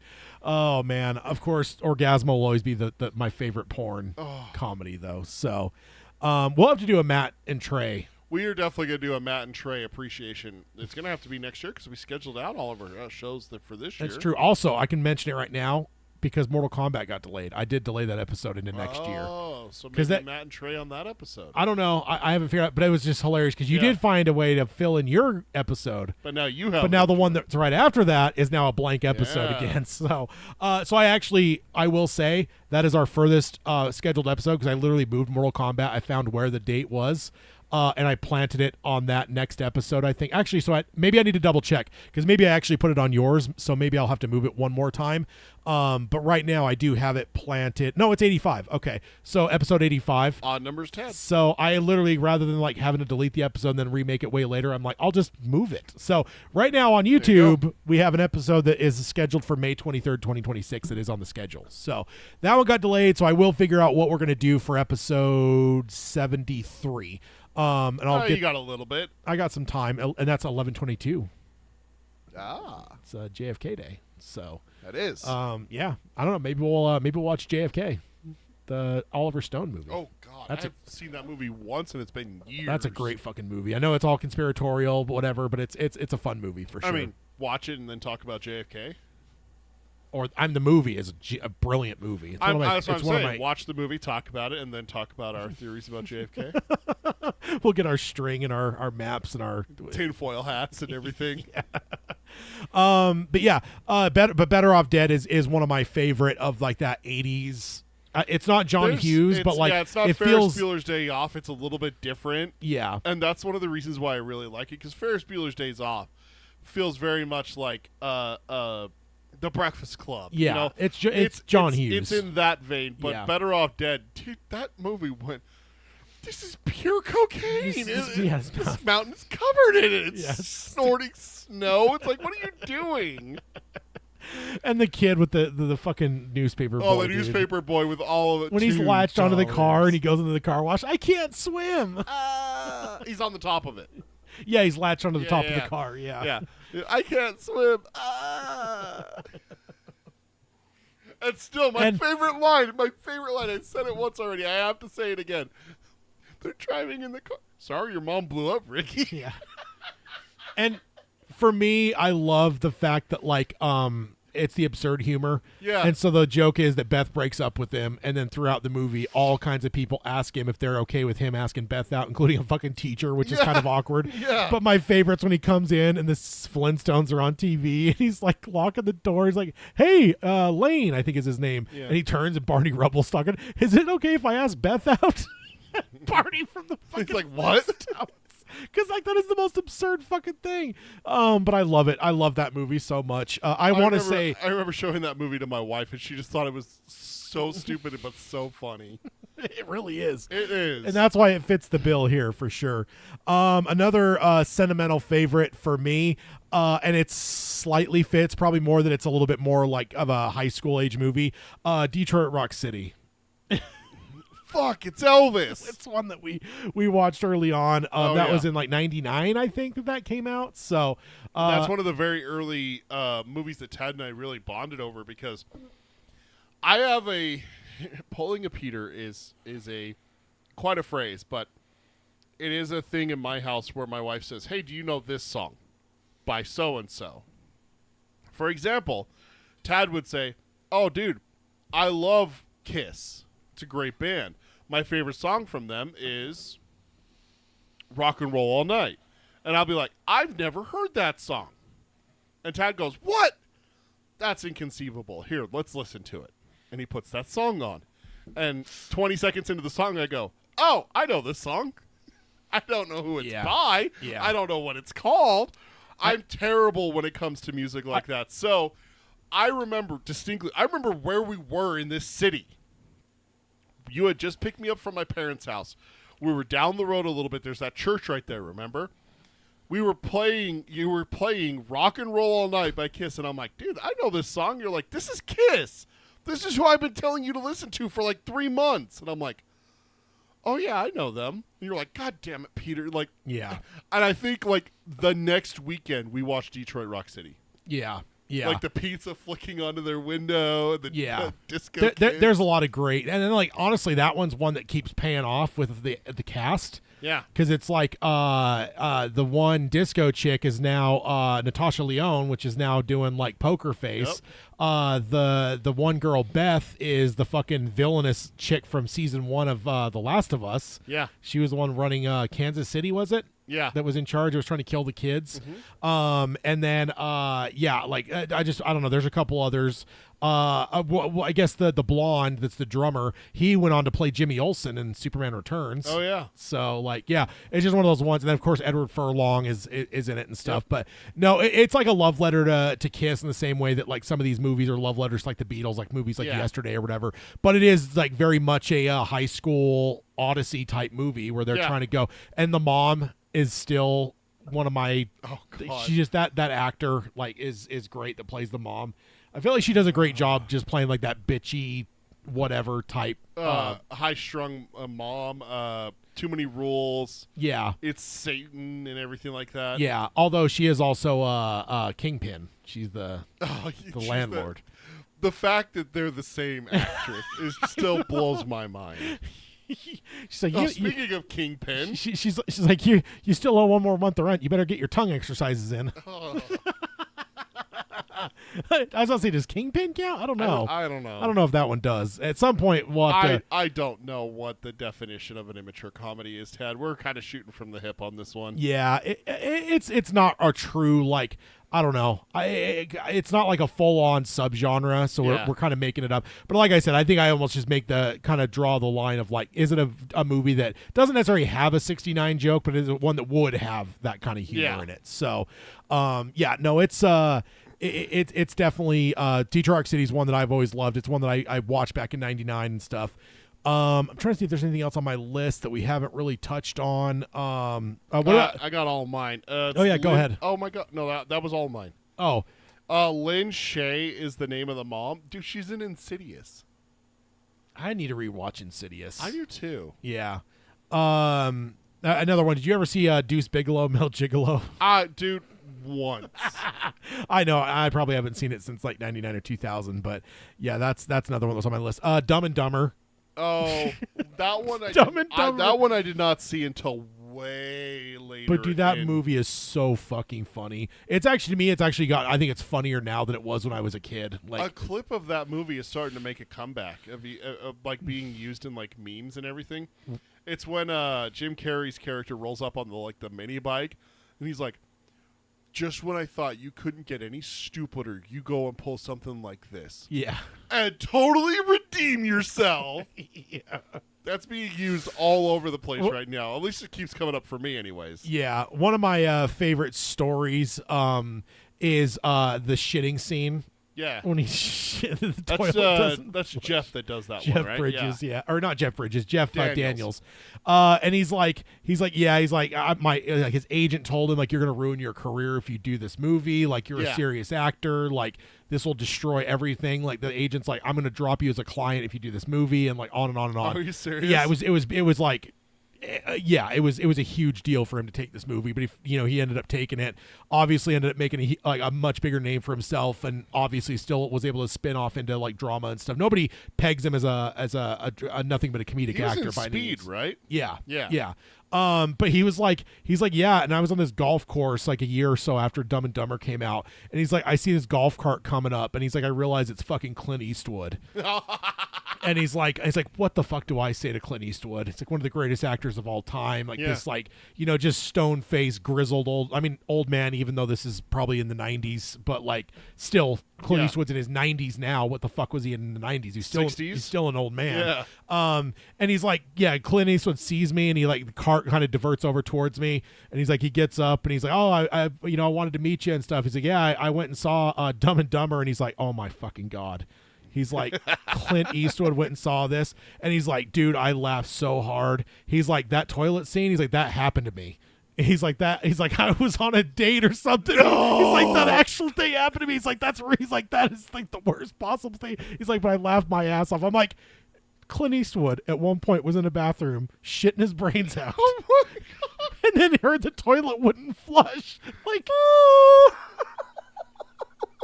and the look on Jeff Daniels' face when she says, don't use the bathroom, the toilet's broken. His look of abject fucking horror and terror. It's just the best thing in the world, dude. That movie is like, and it's funny because I grew up like Jim Carrey was one of my favorite comedic actors. Oh yeah, like I grew up on Ace Ventura and all that kind of stuff. Ace Ventura: When Nature Liar Calls Liar was my fucking movie. Yeah, me too. The second one's, I love the first one. A football fan and stuff. It's one of the reasons I like the Dolphins. Not a good time to love the Dolphins these days, but Dan Marino, I mean, he's one of the all-time greats, but I do love him especially more because he was in Ace Ventura. But the second one is Ace. Do you got any more of that gum? But that's none of your damn business, Dad. I appreciate you to stay out of my personal life. Yeah. But like, I love those. I love Liar Liar. I love like that prime Jim Carrey era. And I will say, as a kid, I didn't love Dumb and Dumber as much. Like, I appreciate it was fine, but I never found it as funny as all those others. But now, as I've gotten older, I'm like, I think I like Dumb and Dumber more than like some of the others. Maybe I need to rewatch it. It's such a funny movie, dude. I remember watching it in the 2000s and just being like, yeah, it's funny, but it's not like Liar Liar funny or Ace Ventura funny. Like, it's just different because it's so stupid. Like, it's. I have you ever seen the clip of the two of them on? I think it was Conan O'Brien. Yeah. Where it's just like how Jeff gets into the character and he just like, And Yeah. he's like, Yeah. like has that look on his face. Yeah, no, you should rewatch it because again, it's not funnier in the sense of like I do actually think that like When Nature Calls Yeah. and Liar Liar are like some of the all-time and I love The Grinch as well. That's but- one we quote. It's because I'm green, isn't it? But I will say Dumb and Dumber is one I've been able to come back on and just realize like you could turn your brain off and just enjoy it for what it is. And when you do that, it's just like, dude, it is so fucking funny in my mind. And it is like literally the picture of like immature comedies for sure. Should we? Have you seen that thing too? Like the truck driver guy that they hit with the salt and like then he ends up running into him in the men's room and like on and on and on. You know who I'm talking about in Dumb and Dumber. Like they're in the like the I don't remember the movie that well. okay, so they throw like there's like this big guy, and then at one point it's Jim Carrey's in the shitter, and it's like for a good time, be here at this time on this date. He looks down and it's that time, and these fucking giant footsteps come and opens it. It's that fucking guy from and whatever. But that's he was like an NHL player. And like, and he became an actor, and apparently now he's like a GM or he's like a high end fucking hockey dude for an organization. Really? Yeah, he's like a legit fucking dude. But like, I just saw a thing on it not too long ago, and it like blew my mind because I only knew him as like the fucking big truck driver guy from fucking Dumb and Dumber. But yeah, apparently he was like a fucking great hockey player. Cam Neely, Is that it? Seabass. Yes, yes. He's a right wing for the Boston Bruins. Is now team president and a Hall of Famer. Yeah. What the fuck? Yeah, like for me, he's just Seabass, but yeah, you should give it another whirl for sure. Like I said, it's different. It's not in this like because it is one where you just have to embrace like the stupidity of it for sure. Yeah. But like I don't know, it's Okay, here's what we're gonna do. If you're willing to do this, I'm willing to do this too. We have 2 weeks until our next episode, which is Harry Potter 4. I think we do reading, watching, playing, and we report back. You watch 21 Jump Street, and I rewatch Dumb and Dumber. okay. Deal? And we can do some challenges for sure. Yeah, why not, right? Like, just report back with a quick little, did you like it? What was the funniest joke in it? Especially a comedy, right? Yeah. Like, yeah, for sure. All 'cause right. I don't remember. I hardly remember Dumb and Dumber at all. Yeah. Yeah, it's so good. And then there's like things like when they are walking out of the gas station and there's the two guys there with big gulps, like, oh, big gulps, huh? All righty. And then walks away. Like those are real people. They weren't actors. They were legit people that were just there buying big gulps while they were filming this fucking movie. All right. It's like when you watch that scene, like just know those people are just like, that's Jim Carrey. That's an accountant from Wichita that's like, I'm in a movie. Yeah. Plus the overlook's in it. At the end, they end up that's where going they end up to as the Stanley. So yeah, it's great. See, that's how you should have propositioned me to get me to go there in our other show. Is to say the hotel hey, look, from it's Dumb the and hotel from Dumb and Dumber. I would have been like, oh, okay, well, yeah, let's go. Why not? And then you get me there, and then it's like, ha-ha! We will be there, sir. You will. I won't be. I'll be down the street recording with you from a different hotel. Oh, that could be a 3 a.m. recording. That's what we should You do. can record from there. I'll be home. How about that? You go there by yourself. No, that's I can't stay in the room with you. I'm not sleeping in a room by myself at the Overlook. You can fuck right off. Well, yeah, the 217 is a single room anyway. Exactly. That's what I'm saying. I'm not doing it. I am not sleeping in a room in that hotel. I'm not dumb. You can be dumb all you want. That's not for Peter. Sounds like fun to me. That's all I'm saying. So, you're just no. all right. Any other things you wanted to hit before I move over? That was it for me. Okay. Yeah. Like I said, just doing it for the fun of the episode 69 because 69 comes around, but once a podcast. Indeed. So, all right. Let's jump on over to the news. It's not a great segue, but the first one I want to do is throw out an RIP to Robert Redford. Obviously legendary actor, been in a shitload of stuff. It's probably only a few years ago that I actually watched Butch Cassidy and the Sundance Kid for the first time. Yeah, and then like of course like he's in the Marvel movies in the recent years. Yeah. He's been in a million things. He's a legendary actor here in Utah. We've obviously recently had up until very recently we've had the Sundance Film Festival that was built by him. That's allegedly or now sadly moving. But yeah, Robert Redford passed away. It's certainly a legendary actor to lose. So Good night, sweet prince. indeed. All right, so let's jump on over to first we're going to talk some Marvel. So, yeah, So in the first Marvel news rumor bit, is that apparently Sam Raimi might be on the docket for more MCU movies outside of Doctor Strange 3. Outside of Doctor Strange, okay. Yeah, so according to a leaker, My Time to Shine H, Sam is in talks for another MCU project aside from the third Doctor Strange film. This makes sense because I remember us covering it around the time that Doctor Strange 2 came out, that Feige had an interview where he's like, there was just something really nice having such an established filmmaker that's done legendary things beyond the pale of even what the MCU's done, even for comic book movies. One of the earlier pioneers was those Spider-Man movies. He's like, there was just something nice about just knowing that I didn't have to supervise Doctor Strange 2 as much as some other Marvel movies. He's like, because I knew that Sam had it. Yeah. So I just remembered us covering that, and I'm like, you know what? With that in mind, would it not make sense that it does? Kevin's like, yeah, let's fucking sign you up for more shit, man. Yeah, and get him to do a couple things. And I love it, dude, because Doctor Strange 2 is just a fucking gem. It's underappreciated for sure. Yeah, and it's such a great one because you could just feel Sam in it, right? Oh, yeah. The horror elements, there's just elements, and just all of it feels so Sam. And I feel like, even some people that criticize the MCU, that's the kind of stuff they would criticize, is that they do kind of feel like there's a house style and they all kind of feel like the same movie and Rinse whatever. And repeat kind of things. And then you're like, yeah, but what about Doctor Strange 2? Yeah. And so it's cool that when you really see, and that's why back in the day when Ant-Man was originally going to be Edgar Wright, that was so exciting for me because it's Edgar's such a stylistic guy. I really wish that would have worked out. But, certainly Sam doing stuff. Also, there's part of me that wonders, what if we get that alleged fourth Spider-Man movie? Ooh. And what if Kevin brokered that to be Sam Raimi returning for not Tom Holland, Tobey Maguire? Would you rather have a fourth Sam Raimi Spider-Man movie, or would you rather have a third Amazing Spider-Man movie? Probably Tobey. Yeah? Yeah.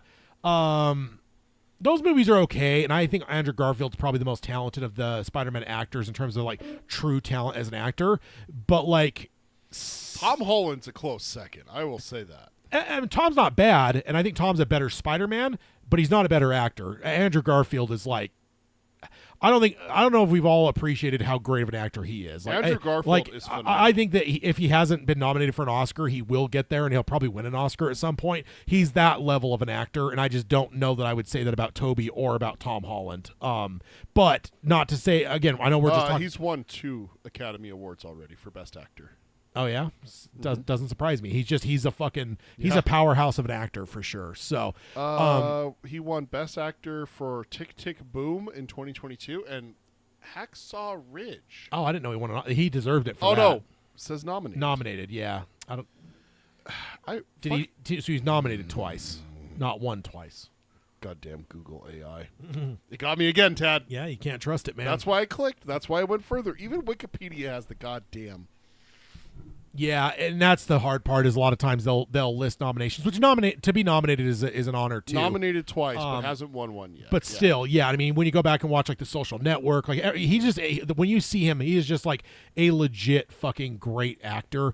And I do wonder if down the road he's kind of like what's his name, Cillian Murphy, that just won an Oscar, that's been killing it for fucking years, but now it's finally got around to where he's won an Oscar. I just wonder if Andrew is one of those guys like that will eventually. He needs that movie. Now that he's already got the recognition to win it. But I would say that even though he's the most talented actor, I want to say that he might be my least favorite of the Spider-Mans.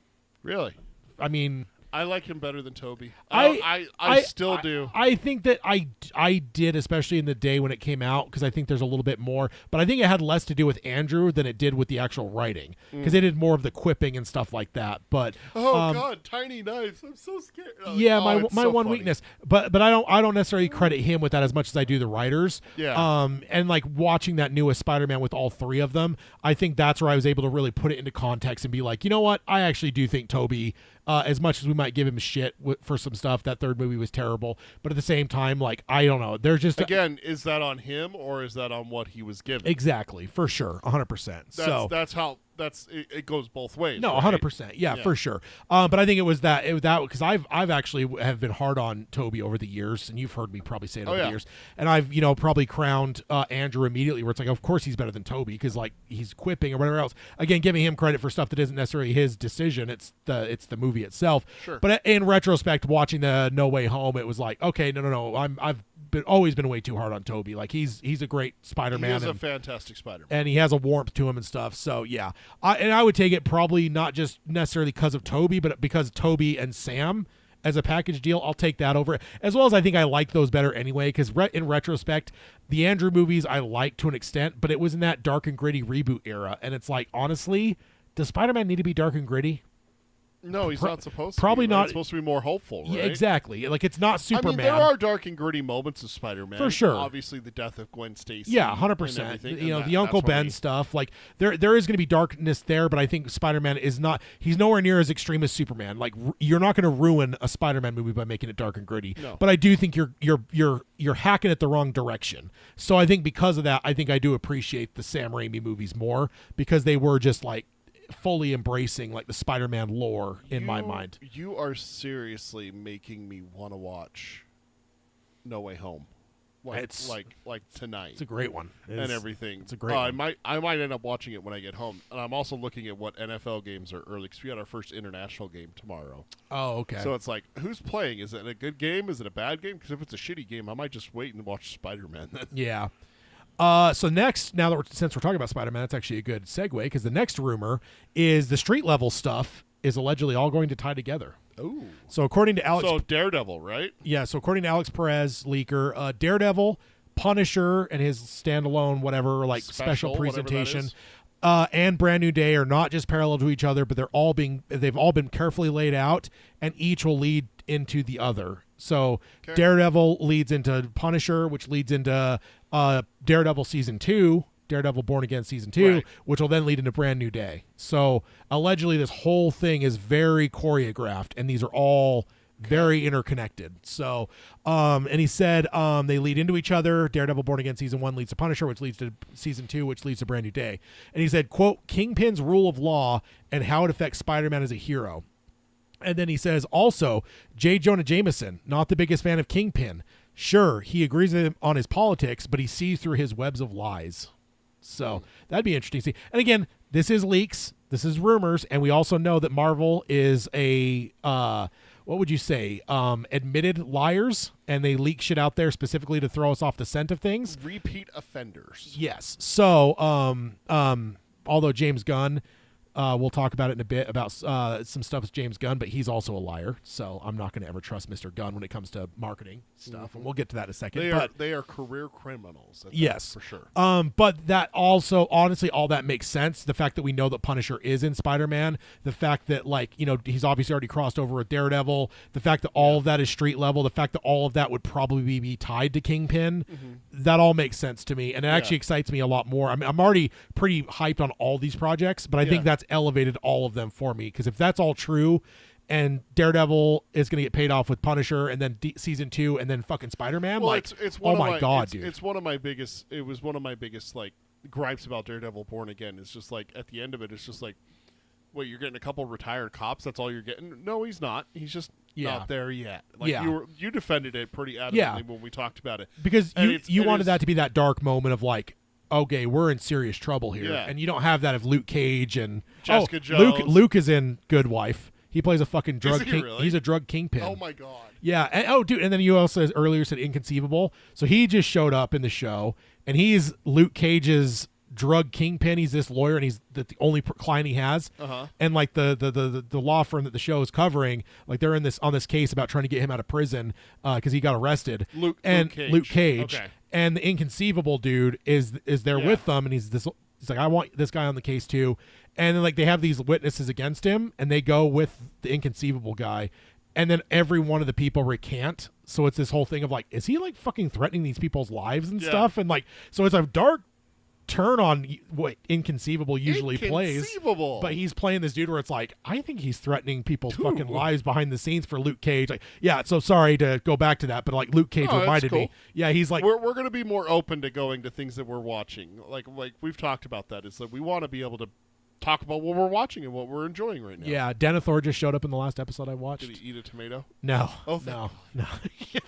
oh, I was worried there was more than one. If we ever reboot Attack of the Killer Tomatoes, we need him to play Oh, the main hero there because he'll destroy all of them.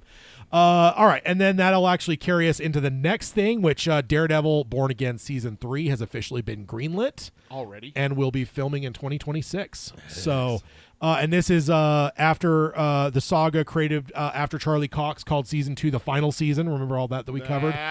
Then Vincent D'Onofrio came out and said, no, he was tired. It was the end of a 3-day conference. He misspoke. And then he even came out and said, I meant the final, but I was really meant last, as in the last one that we finished filming, which is Season 2. Not the last one we're going to make. Exactly. So after all of that, Season 2 is officially, and this is per Brad Winderbaum, the head of Marvel TV. He said, yes, Season 3 is greenlit, and it will begin filming next year. So. Just hook it to my veins. 100%. Just keep giving me more. I just don't stop. Just give me Daredevil forever. I mean, let's go. Yeah, just do it. So, and that also kind of slightly coincides and helps Daisy. Sorry, Charlie Cox. This is your life now. Yeah, which he's even said. to quote another Marvel stooge, Until you're 90. Well, he's even said, because they just recently, in the last couple of years, released a Daredevil run where it was Matt as an older guy, like in his 50s, 60s. And Charlie's like, oh, great. That means we've got more material. We got a lot of runway then. So I think Charlie's fully invested in it, which, again, just keep giving it to me, man. It's so great to see that, because I know there's a lot of the superhero fatigue aside, not the audience side, but the actor side. Yeah. There's so many actors who have, like, all right, kill me off. I want to go do other things. Yeah. And it's like what? Yeah. Like, I understand, like, Glenn Close did Guardians of the Galaxy so that she could have money to go do whatever the hell and she she's wants. Glenn Close, right? And she is, Same with Robert Redford, right? Exactly. There's some of these where you're like, this is a temporary. You're renting one of the greater actors of all time. Like, and it's awesome that they're in them and everything Yeah. like that. They did, and again, Glenn Close and Robert Redford, both their characters were phenomenal. yeah. They did a What's his great name? job. Pym. Michael Douglas. Another Oh, one. yeah, Like, exactly. He ended up being in way more than I thought. Hank Pym? Yeah. Yeah. Michael Douglas, right? Yeah. I always get him confused because his dad was an actor. Kirk Douglas. And then does he have a kid too? Or no? Charlie Sheen is his kid, isn't he? No, that's Martin Sheen. I'm thinking of someone else. You're thinking of the Sheens. Okay, either way. But yes, this daisy chains us to the next thing, which talking about that's a green light. Well, now we're also talking about film wrapping. So Doomsday has officially wrapped filming. It wrapped last Friday, which was September 19th. Mm-hmm. Officially announced that That's your birthday. They wrapped filming. All I'm saying, Endgame, Infinity War, 2 to 3 months of filming. Okay. April till September is what they filmed at Doomsday, allegedly. They filmed a second fucking movie, man. They filmed a second goddamn movie. I am convinced at this point. You're on board with Hayden's thing. Because here's the other thing. The Russos are fucking professionals, man. They have never gone over time. They've never gone over budget. They've never spiraled to the point where fucking Infinity War or Endgame or Civil War or any of these things spiraled to where, oh my God, it took them fucking 6 months to complete this thing. No, they are professionals. They know how to do their fucking job. There is no way that this goddamn movie and all this like talk about the actors, like it's such a unique movie because usually like when you start filming a movie, the script is done, but this one they weren't done yet. So they were like writing it as we went.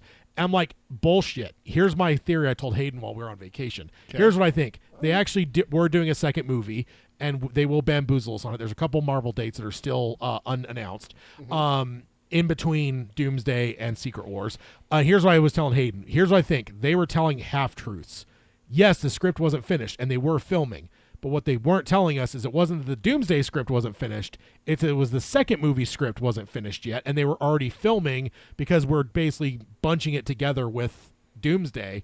So whatever it is, I'm convinced because, yeah. I'm going to throw a wrench into That's here. almost 6 months of fucking filming, dude. I'm going to throw a wrench into this just because I wanted to fact-check us, keep us grounded a little bit. The filming for Endgame and Infinity War took a year. Well, they filmed those together, didn't they? They filmed them back to back, not at back to back. simultaneously. Yeah, and then also, are you actually looking at filming? Because I'm pretty sure the filming is only like 3 to 4 months per film. The principal photography for Infinity War began on January 23rd, 2017. Okay, filming began on February 28th, 2017. Okay, so a month for principal photography. Yeah. It wrapped on August. Let me find the date again. It's a whole big thing. Well, the problem is if they're filming them back to back, Filming that throws everything. Right. Filming for Infinity War concluded on July 14th, 2017. Filming for Endgame began on August 10th, 2017. So just a couple weeks later, about a month later. Yeah. And they concluded on January 11, 2018. So 11 months to film the two movies. So I don't know if 4 months, what did you say, April to September? April, May, June, July, August, September. That's 5 months. I don't know. I get where you're coming from. And that's just strictly principal photography. Nothing else has been done. No post-production, no pickups, no... Principal photography and filming is what it says. So principal photography and then cinematography. That goes hand in hand, right? What you say that again? How they have it described, it broke it up on Wikipedia as filming, principal photography, and then cinematography. So no, cinematography would be like when you're actually like finishing the film, like in terms of like post-production, color coding, and all that kind of stuff. Post-production for Endgame went into earnest after the release of Infinity War. So and editing and stuff like that. That's what it's saying here on just on the Wikipedia. So filming itself started in February 2017 for Infinity War and went through. And also, from what I understand, July. too, they were also doing a lot of cross filming too. Right. When Chris Pratt was there, he filmed his stuff for Infinity War. Yeah. And Endgame. And that's where it gets. That's where we saw the scenes with him and Spider-Man. That's where it gets messy. Is like when you're doing that kind of, because like Lord of the Rings, right? Like they weren't just filming the Fellowship of the Ring; they were filming all three films. Exactly. So it's like whatever. So it's like, when we're filming The Shire, we're not only going to film the Fellowship of the Ring, we're also going to film the scenes where it's Return of the King, where they're back in the Shire, that kind of stuff. Yeah, 100%.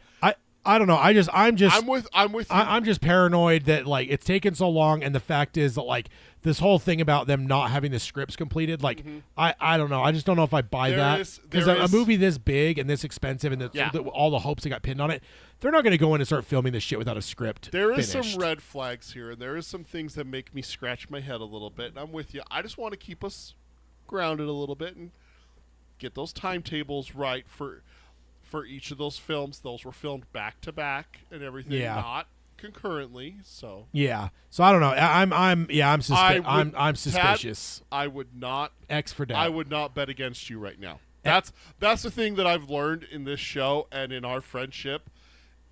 Don't bet against Tad. I can certainly be wrong. He can be wrong. I don't know. He has been wrong before, and he will be wrong again.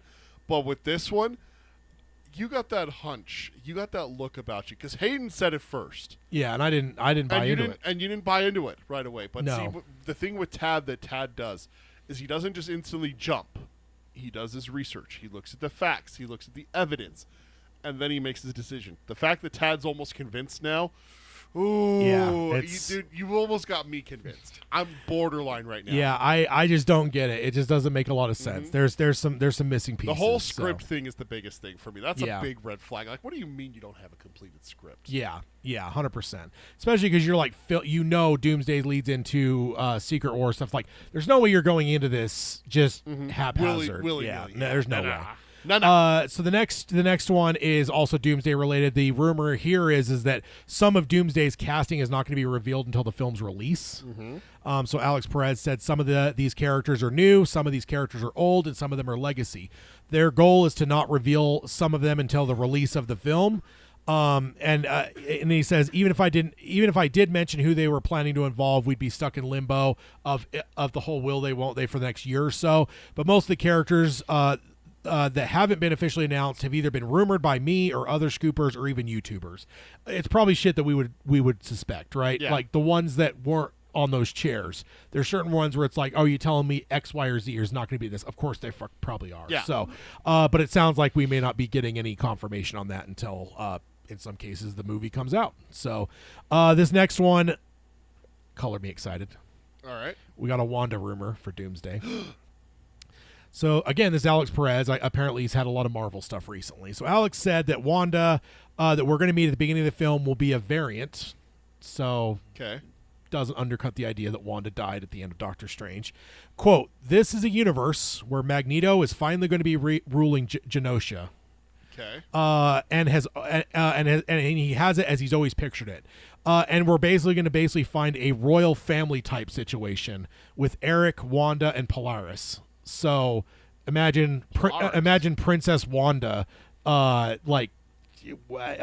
I'm wondering because I'm kind of wondering if what's going to happen is Doom is going to come into that realm, because I think he's going to get Wanda. I think Wanda might be his. We read the comic, right? The Molecule Man, something that doesn't exist in the MCU. Yeah. So who do we have that has the kind of power that can? Seems like it's Wanda. Could be Wanda. It could be what's his name from Thunderbolts as well. Sentry. Sentry has got a lot of fucking power. Yeah. So like it could be him. America Chavez. I don't know if she's got enough power for that. Like crossing into now he could use her if he can't already cross over into the other stuff. But they could use her to go after someone who's been taken. Yeah, I wonder. If, we also have. I wonder if she'll be we like. also have obviously the big one, Franklin. Yeah, Franklin. He's massively powerful. Yes. And Doom's already been seen with Franklin. And then Alex goes on and says, this is an idea that apparently that Marvel's wanted to push since Multiverse of Madness, specifically the Wanda being a daughter. That's the one element of Wanda we haven't really seen at this point. We've seen. What did you say her brother's name was? Polaris is, I believe that's a grandkid of Magneto, if I remember right. Because I was like, isn't her brother's name Pietro? Which I mentioned, yeah. Pietro is the other one that's mentioned there. Let's see. I'm going to fact check myself here because I'm losing my goddamn mind. I still haven't freaking recovered from my vacation. Not to mention I had a number of really long days at work, too. You paid for your vacation, that's for sure. Yes. You always do at some point. Remember the X-Men...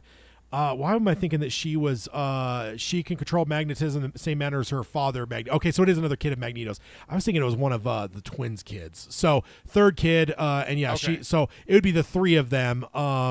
So the three kids of Magneto. Got it. Okay. And then, so essentially saying that they've wanted to play the daughterly side of her since Multiverse of Madness. And, then in Deadpool and Wolverine, they wanted to do it too, he says. But they never felt like it was the right fit because it always felt like it was taking away from the overall plot of the films that they were doing, so it always felt like too much to add in. However, the main point is they really want to explore Wanda's father-daughter relationship with Eric.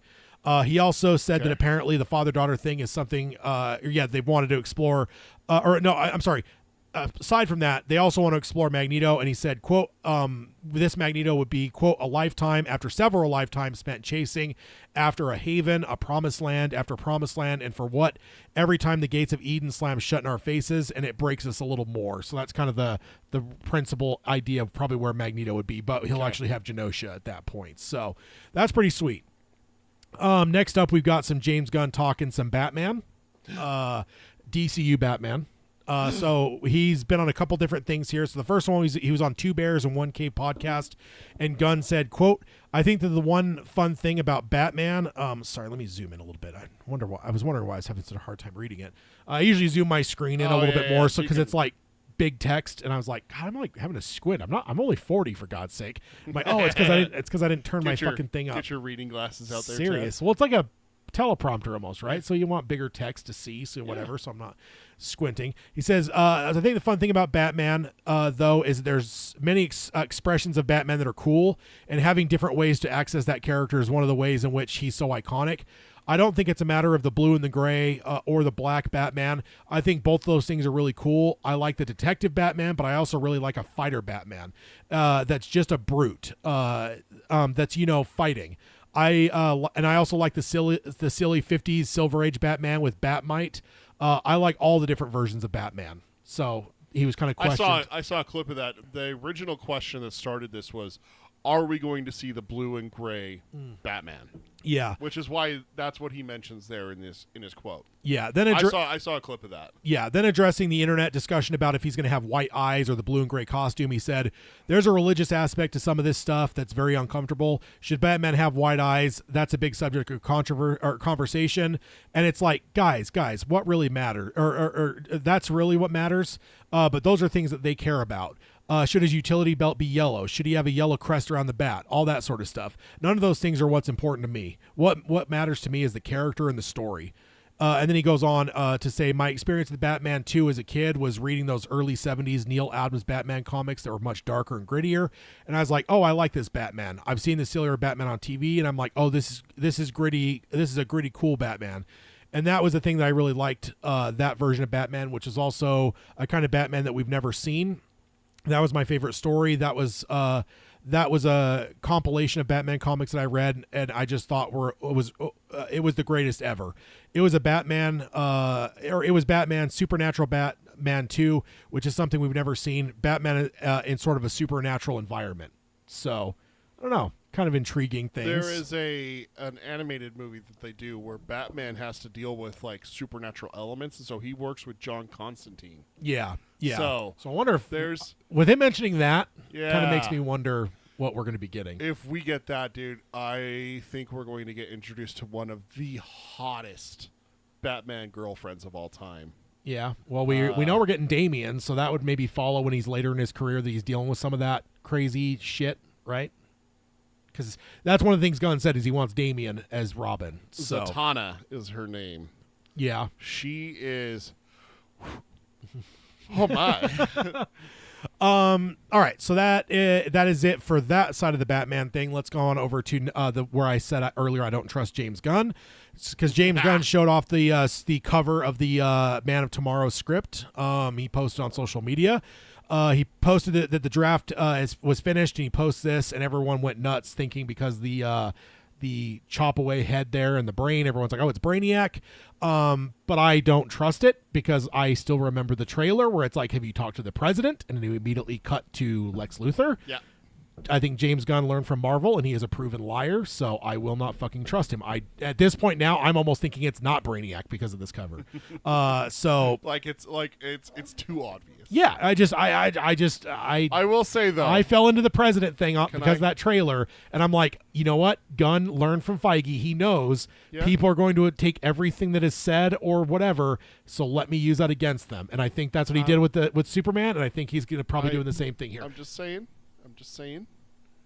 You were right about James Gunn's Peacemaker, so maybe you're right about this. Maybe you're wrong. I'm just saying that he doesn't always flat out lie to us. Not always. Lies, deception. And then he Tad, pump the brakes a But little bit. I- Just a little bit. And I'm not saying it's not Brainiac. I'm just Okay. saying I was in the realm of like, okay, Man of Tomorrow. They're saying Lex is the second lead. I'm like, okay, we're going to probably get a team up. And gonna have usually when they team up, it's for a larger Brainiac. threat. And Brainiac is far and away one of the biggest threats you can come up with. Because Superman's not that smart. He's just But- kind of a dumb guy. Brains versus brawn. But If you want brains, you're going to be talking about Batman, sir. That's the smartest one there. But Superman just hits all things. I'm saying is that if I would have said 70%, I thought that we were getting Brainiac, it probably drove it down to 30% because of this cover. Is all I'm saying. Dad, James is I think he's getting you. I think he's getting you. I think he- it's Brainiac. He's a liar. And then he was on he was on the Howard Stern show, and he said, quote, so this is actually cool because he actually confirmed something that I just mentioned as a rumor. Quote, it's a story about Lex Luthor and Superman having to work together to a certain degree against a much bigger threat. So that is now no longer a rumor. That is 100% confirmed by James himself. They are going to be working together. This is going to be a team up, which I think was obvious with the animation that they posted because it was Yeah. like Lex in the suit and Superman had a screwdriver. I feel like that was pretty much telegraphing to us that they're going Yeah. to be working together. But either way, he says it's more complicated than that, but that's a big part of it. It's as much a Lex movie as a Superman movie. I loved working with Nicholas Hoult. I relate to the character of Lex, sadly. I really want to create something extraordinary with the two of them, and I just love this script so much. That was on the Howard Stern show. So that is what we got there. And then we've got some Matt Reeves talking Batman 2. Compose yourself, Peter. So we first off, it was confirmed that he did confirm it's an Elseworld story, quashing the persistent rumor that this was going to get crossed over and become the DCU Batman. Yeah. I've never believed that, but there's been a lot of people pounding yeah. that drum for a long fucking time. That is officially dead now from the mouth of Reeves. No, this is Reeves. Sorry, I'm a Superman guy, so Reeve is what I'm used to saying. Reeves from his own mouth. This is an Elseworld story. It is not going to be the DCU Batman. Hasn't Gunn confirmed that too? Mostly, but he hasn't confirmed it as overtly in the last 6 months to a year as he did early on. So it made people think that they were like, and there was even the rumor we covered that the studio was forcing him to like merge it together and stuff. So, which even Gunn shot back and went, wait, I'm the studio. Like, DC Studios is a thing now. Warner Brothers sends out our movies, but they're not, I don't answer to them in the same way that, you know, we used to. So, and then when asked specifically about Robin, Matt Reeves was asked about Robin. Too bad Hayden's not here. He said, well, sure, you talk about everything. There's probably not any character that we didn't talk about. What could this be? What could that be? That's part of the beginning of anything when he's talking about developing the story. So he doesn't really say no to Robin, but he doesn't really, I think that's very broad to say that, like, of course, you talked about everything. So I'm not counting on Robin in this movie. So It's too early. Yeah, I think it's too early. If we jump 5 years even, it's still too early. Yeah. Like, we're talking the Batman takes place in year 2 of Batman. That's way too early to have a Robin. Yeah, agreed. So talking, and this is separate, there's a few different, I'm bullet pointing some like various interviews he did. Then talking about the villain of the film, quote, picking the right villain that digs into what that does. That sort of goes into his past and his life. That's what drove that discussion. I won't tell you where we ended up, but we're super excited about it. And I will say it's something that's never really been done in the movies before. So, no Mr. Freeze, no Bane, no.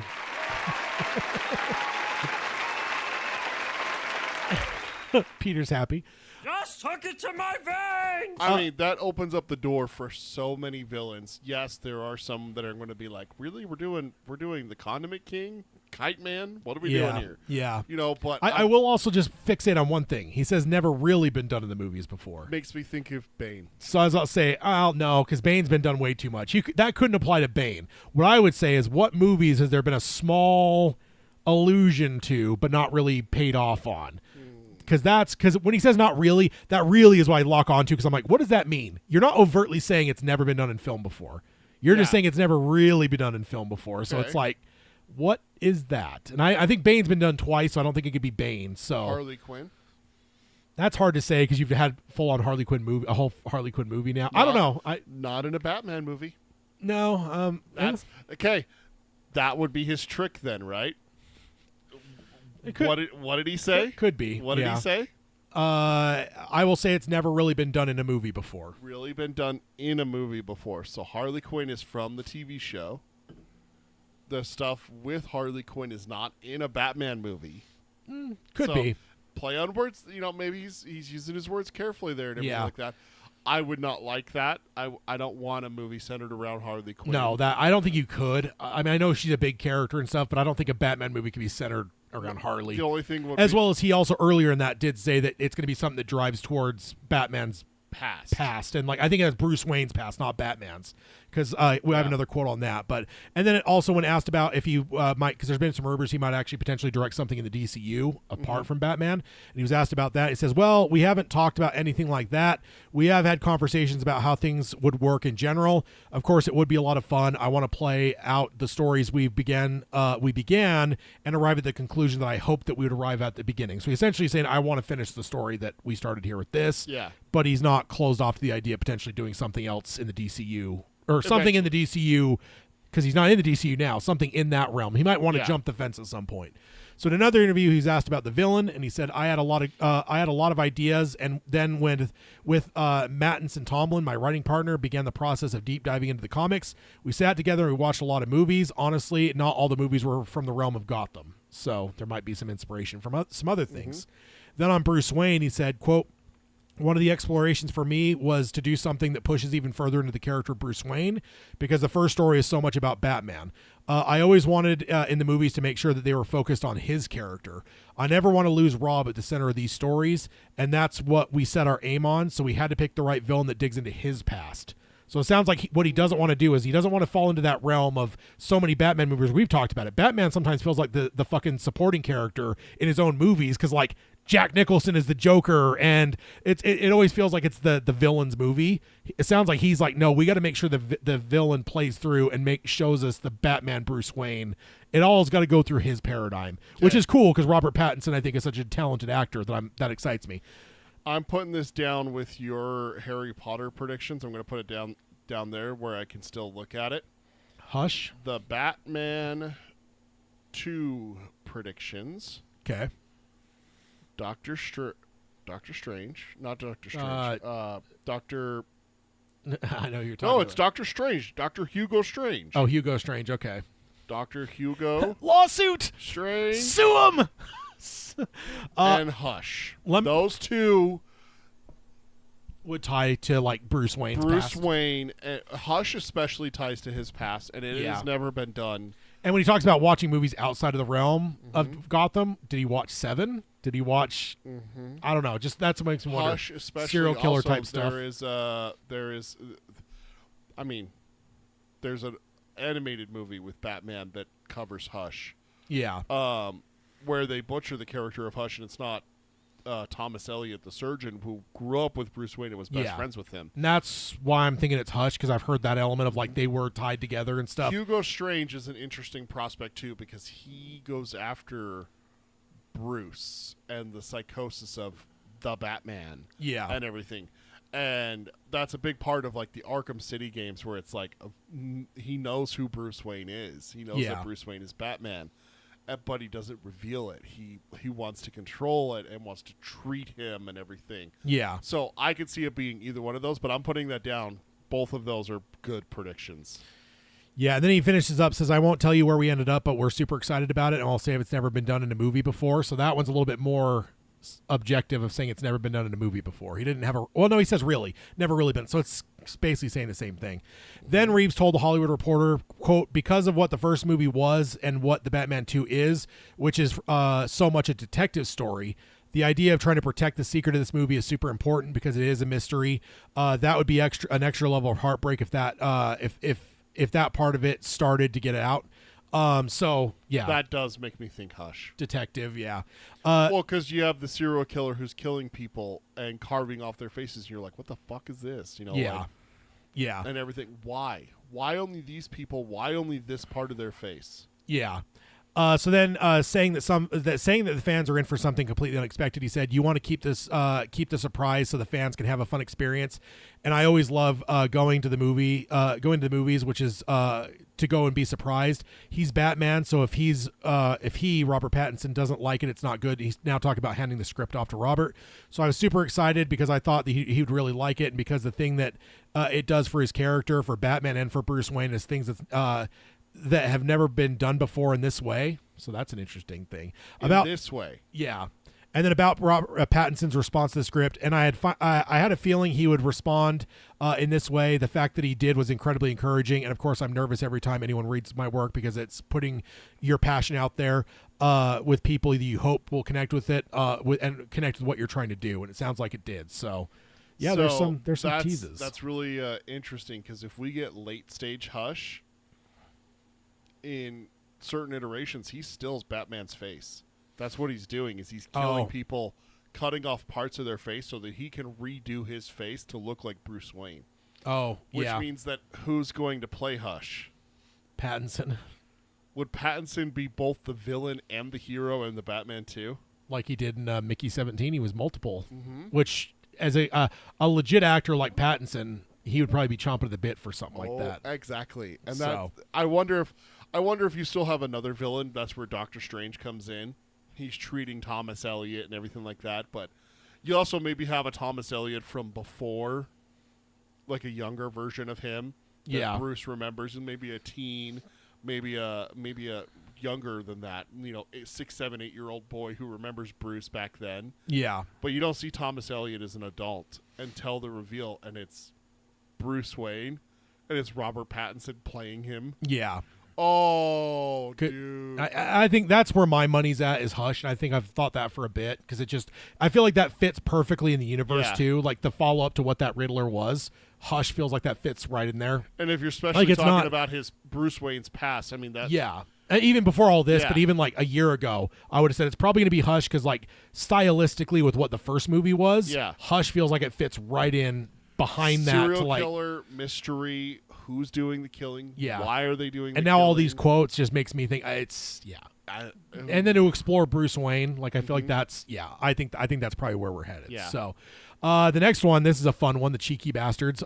They posted a picture of the first cast of Spaceballs. Yeah. And they ripped off the Force Awakens one. Yeah. Also, I love it because in the background of the Star Wars one, there was R2-D2. In the background of this one, there's a garbage can in a box. So there's some fun little things in there. And then let me go on. I got a couple more.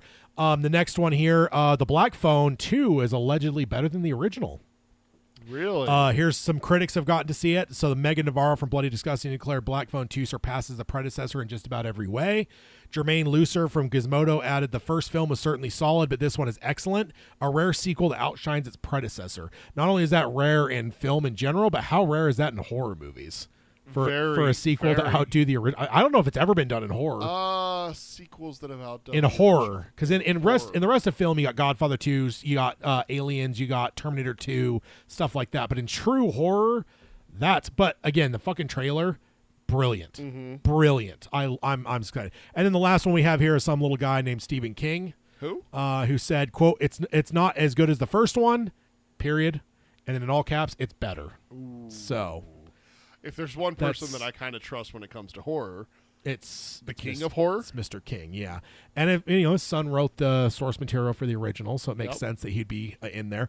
And then the next one is very exciting for me. Let me make sure I got the right slide. Martin Scorsese is directing a supernatural horror movie. Oh yeah, I heard about this. So Scorsese is teaming back up with Leonardo DiCaprio or Lenny Williams. I don't know if you've seen that. Mm-hmm. The Lenny Williams thing. Yeah. His agent was like, your name's too ethnic. You need to change it to Lenny Williams. I hope he fired that agent. I hope he did. Like too. Immediately just fired him because Lenny Williams. What do you think what do you want to bet that he's buried out in the desert outside Vegas or something? For that comment, he deserves it. And they're collaborating with Jennifer Lawrence is the other person that's starring. And Leo. To adapt Peter Cameron's eerie novel, What Happens at Night. And the synopsis on it, an unnamed American couple travels to a strange snowy European city to adopt a baby. It's a difficult journey that leaves the wife, who is struggling with cancer, desperately weak, and her husband worries that her illness will prevent the orphanage from releasing their child. On arrival, the couple checks into a cavernous and eerily deserted Borgafachala Grand Imperial Hotel, where the bar is always open and the lobby is populated with an enigmatic cast of characters ranging from an ancient, flamboyant Chatouze to a debauched businessman to an enigmatic faith healer. Quote, nothing is as it seems in this baffling frozen world, and the more the couple struggles to claim their baby, the less they seem to know about their marriage, themselves, and life itself. So it sounds very Shining-esque to me. But, Trapped. Yeah. But Scorsese, I mean, he did Hugo, which is a brilliant fucking family movie, and Martin Scorsese doing a family movie doesn't seem right, but it worked. So I'm all excited for this. And the last one I've got here, we got now a rumor as to why MK2 was delayed. I had some speculation on that. Yeah. We talked about maybe it wanted to do more money. We thought about it's now in the summer, so they think more about it. Allegedly, it's Superman's fault. So the rumor is that the delay of MK2 from October to next May has Superman to blame. Essentially, Superman did so good, and it put Warner Brothers into the black on its own.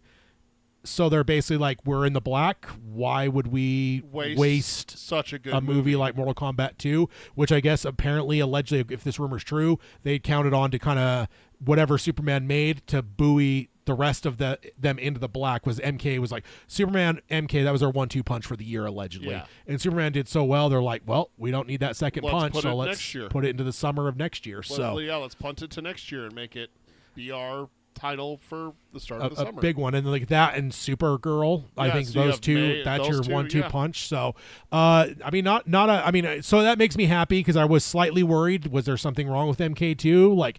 I didn't believe that because we were already so deep into they already started the marketing campaign and stuff. So to delay it would be crazy if not for a good reason. It sounds like it is a good reason, and it has no fault to do with MK at all. It has 100% to do with Superman did so well. They're like, well, let it go. So that is the last bit of the news I've got. So that brings us over to the emails. If you want to email the show, you can do that at peter@geekeryabides.com or tad@geekeryabides.com. Tad is TADD.